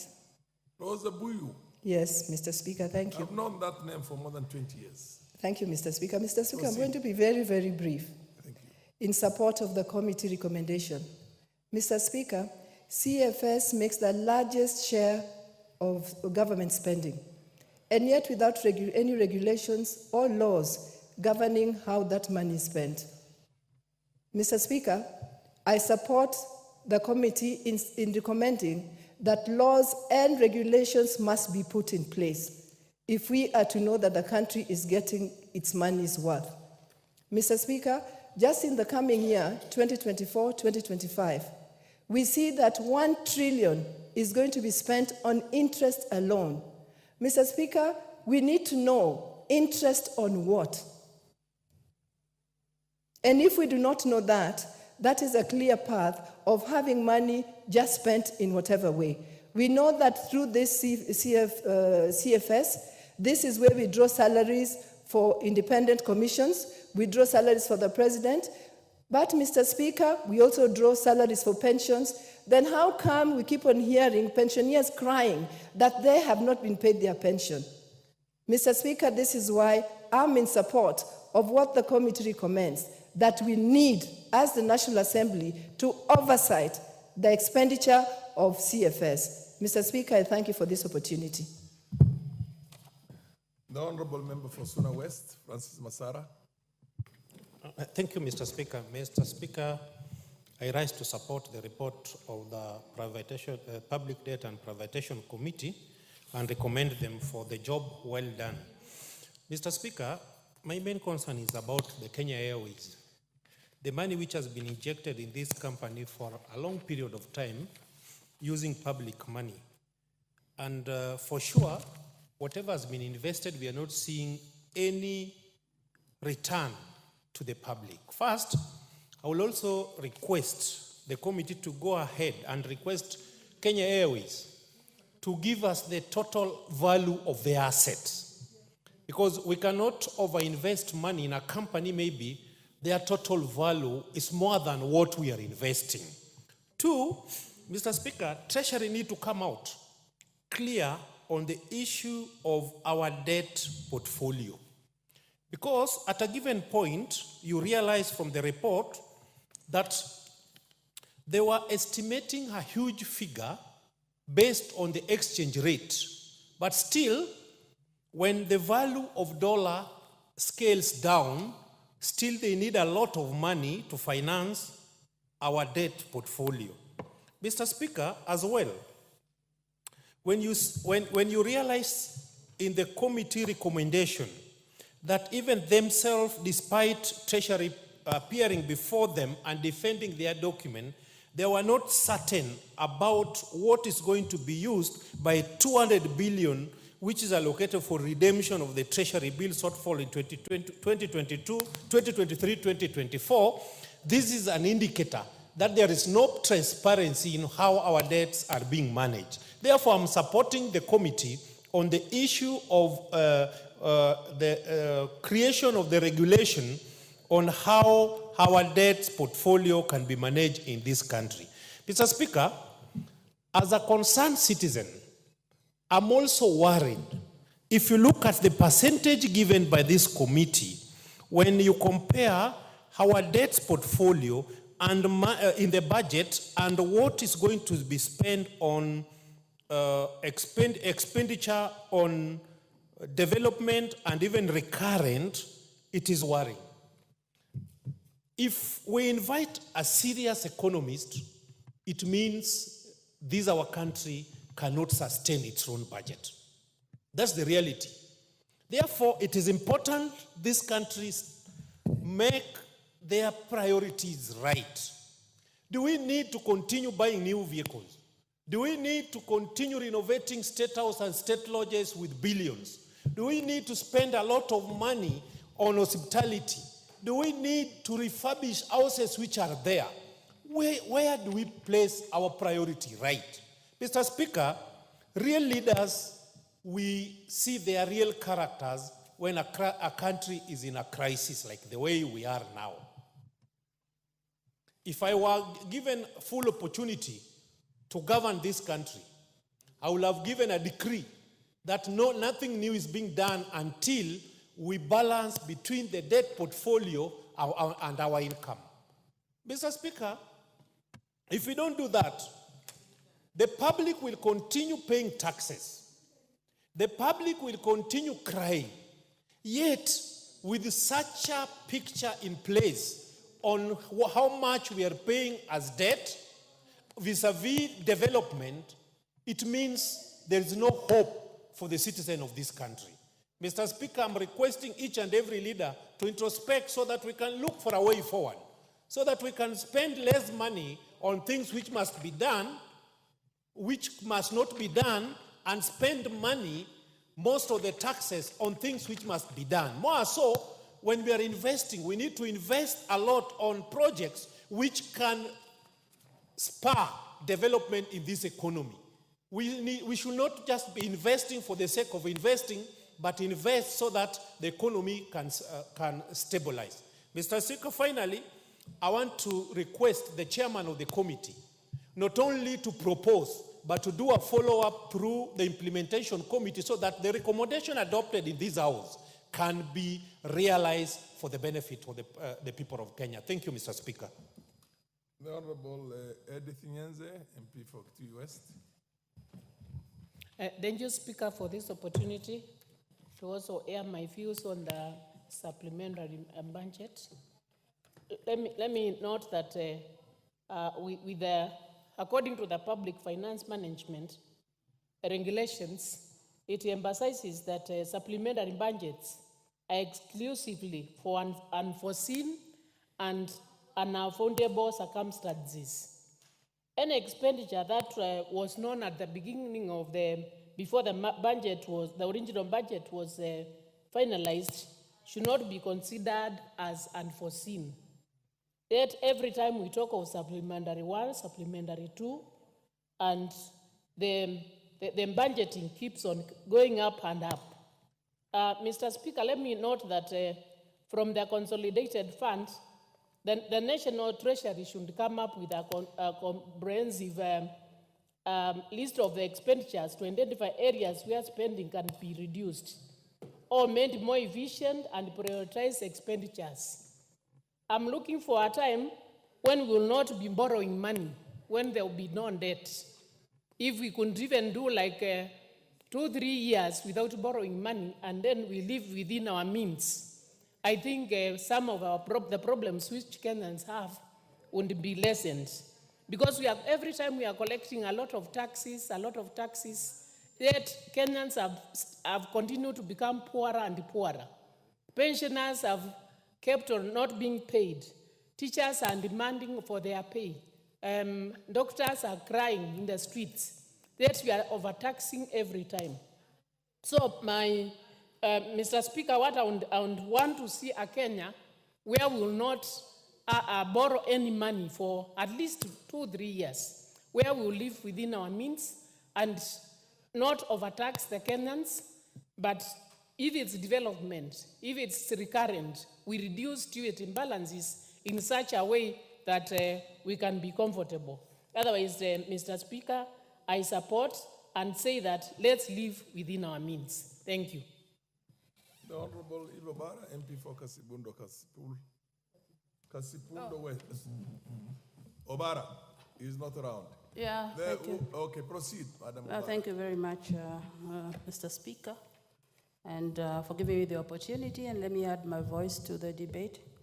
Mr. Speaker, we know that the consolidated funds receipts are derived from our domestic and external resources. And we know very well that the resources are from the taxes that are collected by the Kenya Revenue Authority, being the principal tax collector, agent of the government, and remitted to the consolidated fund. Mr. Speaker, this matter has been with us for many years of poor management of our resources. Mr. Speaker, in 2013, if I can recall, the government that came in at that time came out with a comprehensive list of institutions that had borrowed so much money that were no longer solvent, or they were insolvent. And as we speak today, those same institutions are still existing, consuming funds that are not generating any results. Mr. Speaker, if you look at the committee's report, which I support, the committee is coming out clearly and saying that in Kenya, we have a very clear policy on how to manage, for one, the overdraft facility. And these organizations, Kenya Airways included, have borrowed against the policy. But nothing, there are no sanctions, there is nothing that is happening to them. So I'm happy to see that the committee is coming up with a recommendation that the National Treasury should submit regulations to the National Assembly within 30 days of the adoption of this report on the overdraft facility. Yes, the National Treasury should come out with, but these policies, Mr. Speaker, are there. You've been in service for many years. You know very well these things are there, and we just need to come and polish them down. But still, year in, year out, we are still talking about it. I hope this time we are clear about what is happening. Mr. Speaker, again, they're talking about reviewing of all expenditure. We have what is called in this country performance contract. And every year, every quarter of the year, agencies are supposed to go back and review their expenditure in line with the budget that they submitted. And it's there. So again, year in, year out, we are still talking about the same thing, that this is what should happen. And yet those things are there. They are clear that what are you supposed to do to make your organization more efficient and prioritize expenditures that directly contribute to the national development goals and critical functions. Mr. Speaker, not to belabor the point, people have spoken here, our colleagues have spoken.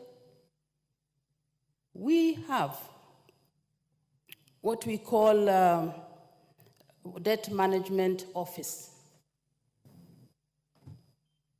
Are we putting it into use? Do we read those reports that they generate? We don't.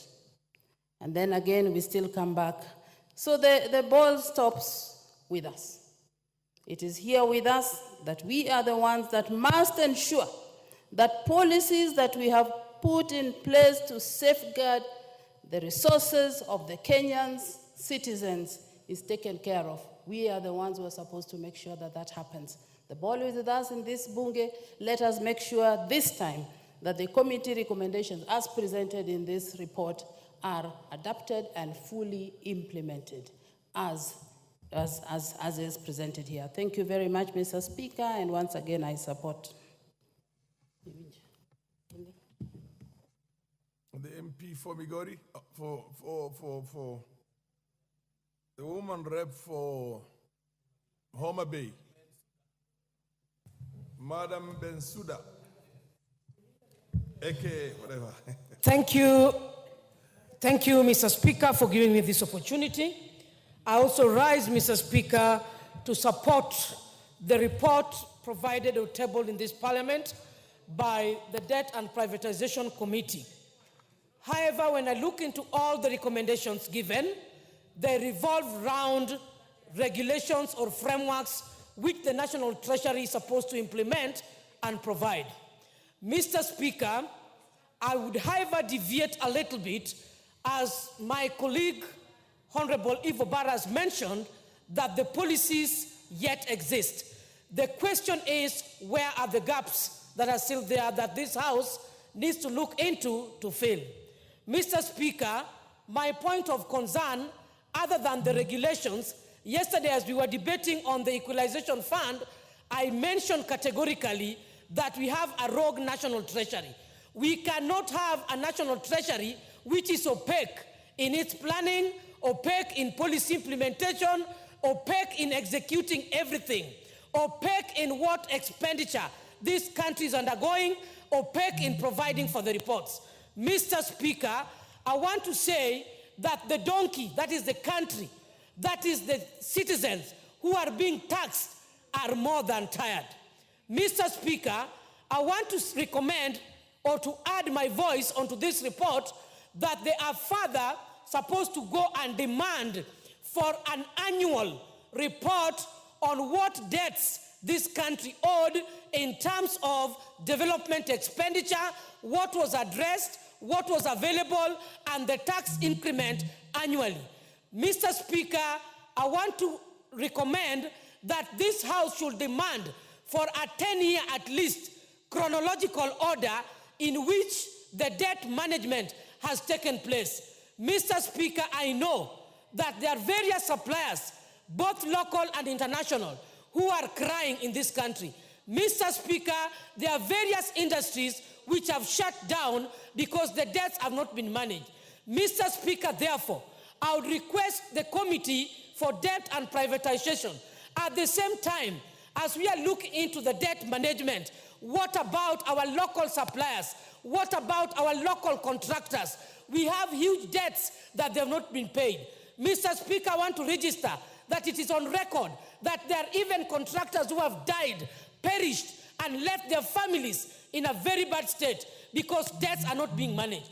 Mr. Speaker, my key question is, I know we are waiting for the big monster tomorrow. That is the budget which will be read. I want to say that we are very keen on increasing tax. Tax is being increased heavily. We are talking about we do not want to borrow. I want to say that no one wants to live beyond the means, as has been stated by the Member of Parliament. But the question is, for the last 20 or 30 years, this country has been borrowing. This country has been running. Tax should be increased gradually, systematically, and in a manageable manner. But we realize, Mr. Speaker, that in as much as we are charged with tax payment, exorbitant taxation in this country, debt is still a huge monster. We want to check what is the variability, what is the margin difference between the tax that actually this country is supposed to pay. I want to request the Committee on Debt and Privatization Committee that in as much as we are talking about debt management, policy, regulation, they also need to move around the country. There are actual projects in this country that should be checked as to whether the implementation was really conclusive. Because at times, we may be paying debts also internationally for debts which does not exist. And therefore, Mr. Speaker, I'm seeing a lot of lack of transparency in the National Treasury. I think it is a high time, as I mentioned yesterday, the National Treasury needs to be swept properly so that we don't have people crying for salaries. We don't have people demonstrating. We are talking of huge debts, yet there are no medicine in our hospitals. Yet the infrastructural facilities in the counties that we have, they are not existing. The roads are not there. We are talking of we are living within our means. The other day, President Yoweri Museveni recommended that let us process our own raw materials so that we have enough money. We cannot be talking of lack of proper strategies of ensuring increased resources in our country to manage our debt, minimize borrowing.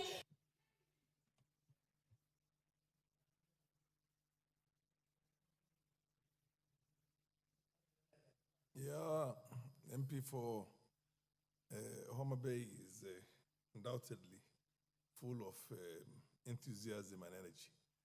But that, having said that, where is the mover to reply? We don't have any more interest in contributing to this. Proceed, Honorable Dr. Makali, and reply. Thank you very much, Honorable Speaker. Honorable Speaker, I want to thank the honorable members for their contribution to this important report of the Public and Privatization Committee, Honorable Speaker. One of the things I want to assure the honorable members is that this committee is going to take your comments seriously in terms of ensuring that we follow up the comments. Honorable Speaker, some of the things which have been mentioned by our colleagues and which we are, as a committee, we will make sure that we are on top of them.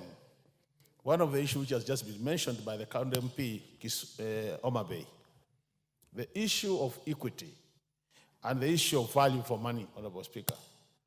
What the honorable member for Homa Bay has said, Honorable Speaker, is that it is time Kenyans got value for the money we are borrowing from our friends, from our other countries, and from our development partners. That issue has been raised many times and is very closely tied to the issue of the debt register, so that we get to know how much has been borrowed, at what rate, what are the repayment terms, and all those things, Honorable Speaker. The issue of equity is where the money is being borrowed for Kenyans, and it's important that the money is also applied with a bit of equity, so that there is also equitable distribution of these resources, because at the end of the day, all Kenyans, Honorable Speaker, will be able to pay for that money. The other issue is what Honorable Nyenze has raised. I wish that at one time, this country could be in a situation where we don't borrow at all.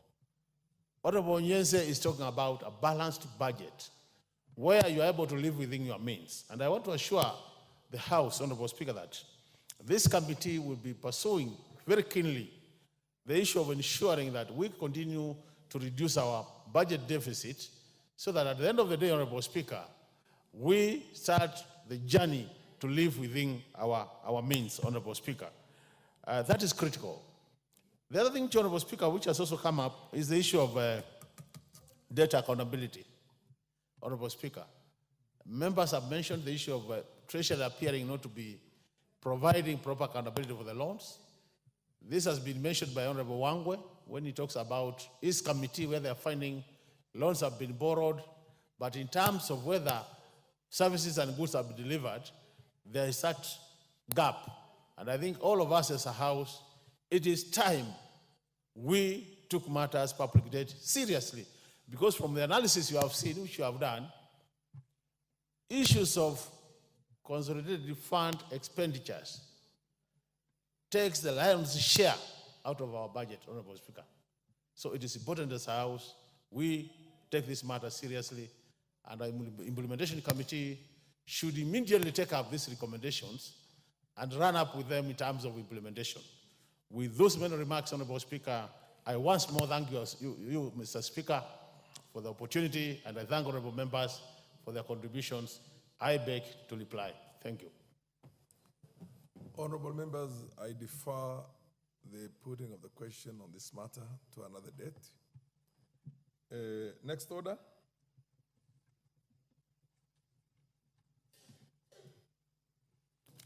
Order number 13, the Mangi Beans Bill, Senate Bill number 13 of 2022, second reading.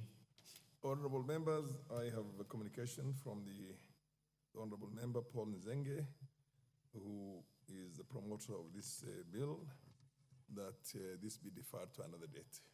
And I so direct. Next order. Order number 14, the Care and Protection of Child Parents Bill, Senate Bill number 29 of 2023, second reading. The Honorable Beatrice Kemei, second reading. Honorable Beatrice Kemei, would you want this to be deferred also to another date?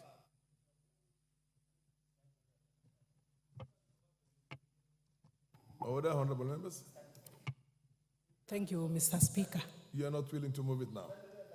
Can we defer? Okay, fair enough. I do understand that you had also did seek an approval from the chair that this also be allocated another date. I saw direct. I saw that order. The MP for Funyula. Order. Next order. Order number 15. Order number 15, the Land Laws Amendment number 2 Bill, National Assembly Bill number 76 of 2023, second reading. What's your point of order, the Honorable Emilio Odhiambo? Thank you, Mr. Speaker. Mr. Speaker, I'm not about to do that. I think, yes, I am smart. Thank you.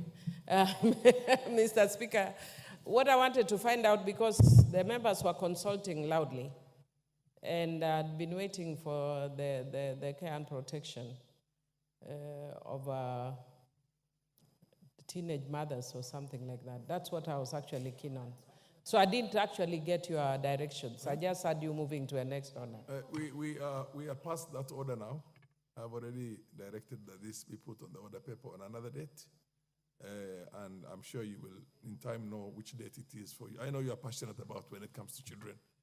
Really, I have known you for all the years, and that is one thing that you have performed exceptionally well, protecting the children of Kenya. So we will pick a date. Next order. Order number 15, the Land Laws Amendment number 2 Bill, National Assembly Bill number 76 of 2023, second reading. This one also, the majority leader is not around. I presume that he is gone to attend to equally very urgent business. I direct that this order, particular order number 15, be deferred to another date. Order number 16, next order. Order number 16, motion, reports of the Auditor General on the National Government Constituency Development Fund for 9 constituencies in Bungoma County. He is the chair of the Decentralized Funds Accounts Committee around. I don't see him in the house, and I direct that this also be placed on the order paper at an appropriate time in the future. Go on, proceed. Next order. Order number 17, motion, public petitions on funds spent contrary to the provisions of Article 2223 of the Constitution. I also do not see the chair of the Public Petitions Committee in the House, and it's my presumption that he's also busy on some other business. Tomorrow being a budget day, I am sure members are busy with a lot of things. So I direct that this also be placed on the order paper at a future date. Next order. Order number 18, motion, reports of the Auditor General on the financial statements of specified state corporations. The chairperson, Public Investments Committee on Social Services, Administration and Agriculture, is equally not in the house. That I direct this matter be be also placed on the order paper at an appropriate date in the future. Proceed. Next order.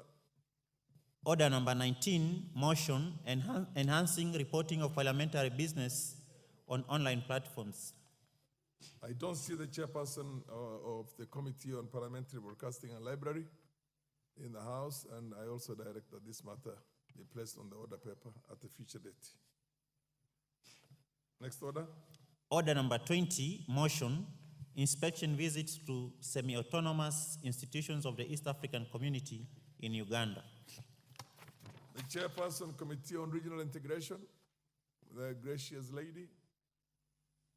She is ordinarily a very efficient member and chair, but I don't see her today in the House. I also direct that this matter, based on the importance, should be placed on the order paper at a future date. Next order. Order number 21, motion, implementation status of reports on petitions and resolutions passed by the House. I equally do not see the chairperson, Committee on Implementation. Like I said before, I do know that tomorrow is a budget day, and everybody's busy in other businesses. Under the circumstances, I direct that this matter also be put on the order paper at a future date. Next order. Order number 22, motion, alleged unfair trade practices by foreign investors in Kenya. The chairperson, Departmental Committee on Trade, Industry and Cooperatives, is equally not in the House now. What's your point of order, Honorable Millie Odhiambo?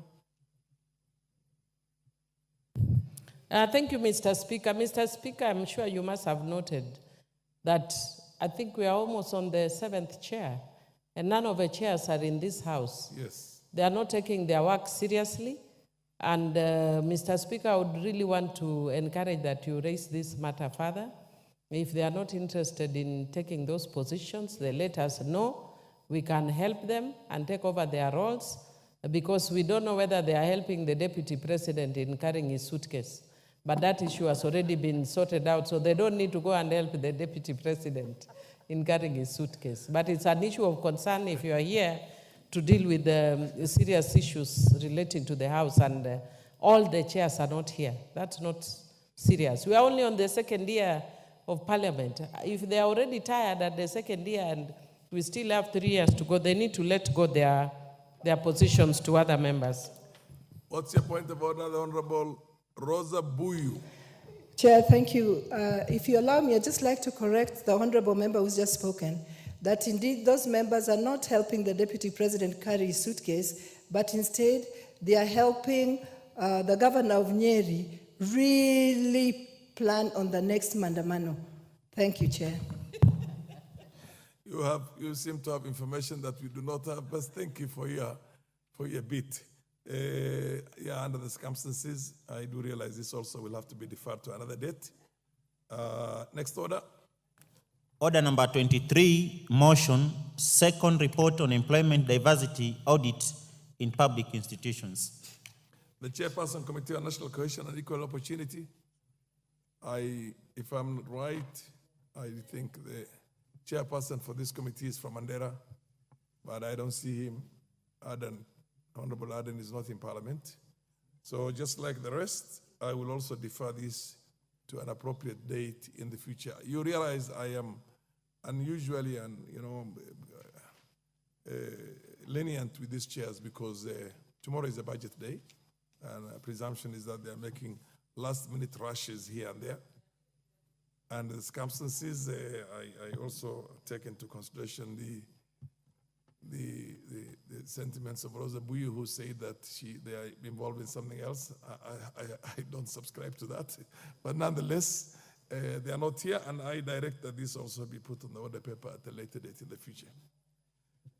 Honorable members, there doesn't seem to be another business, and under the circumstances, honorable members.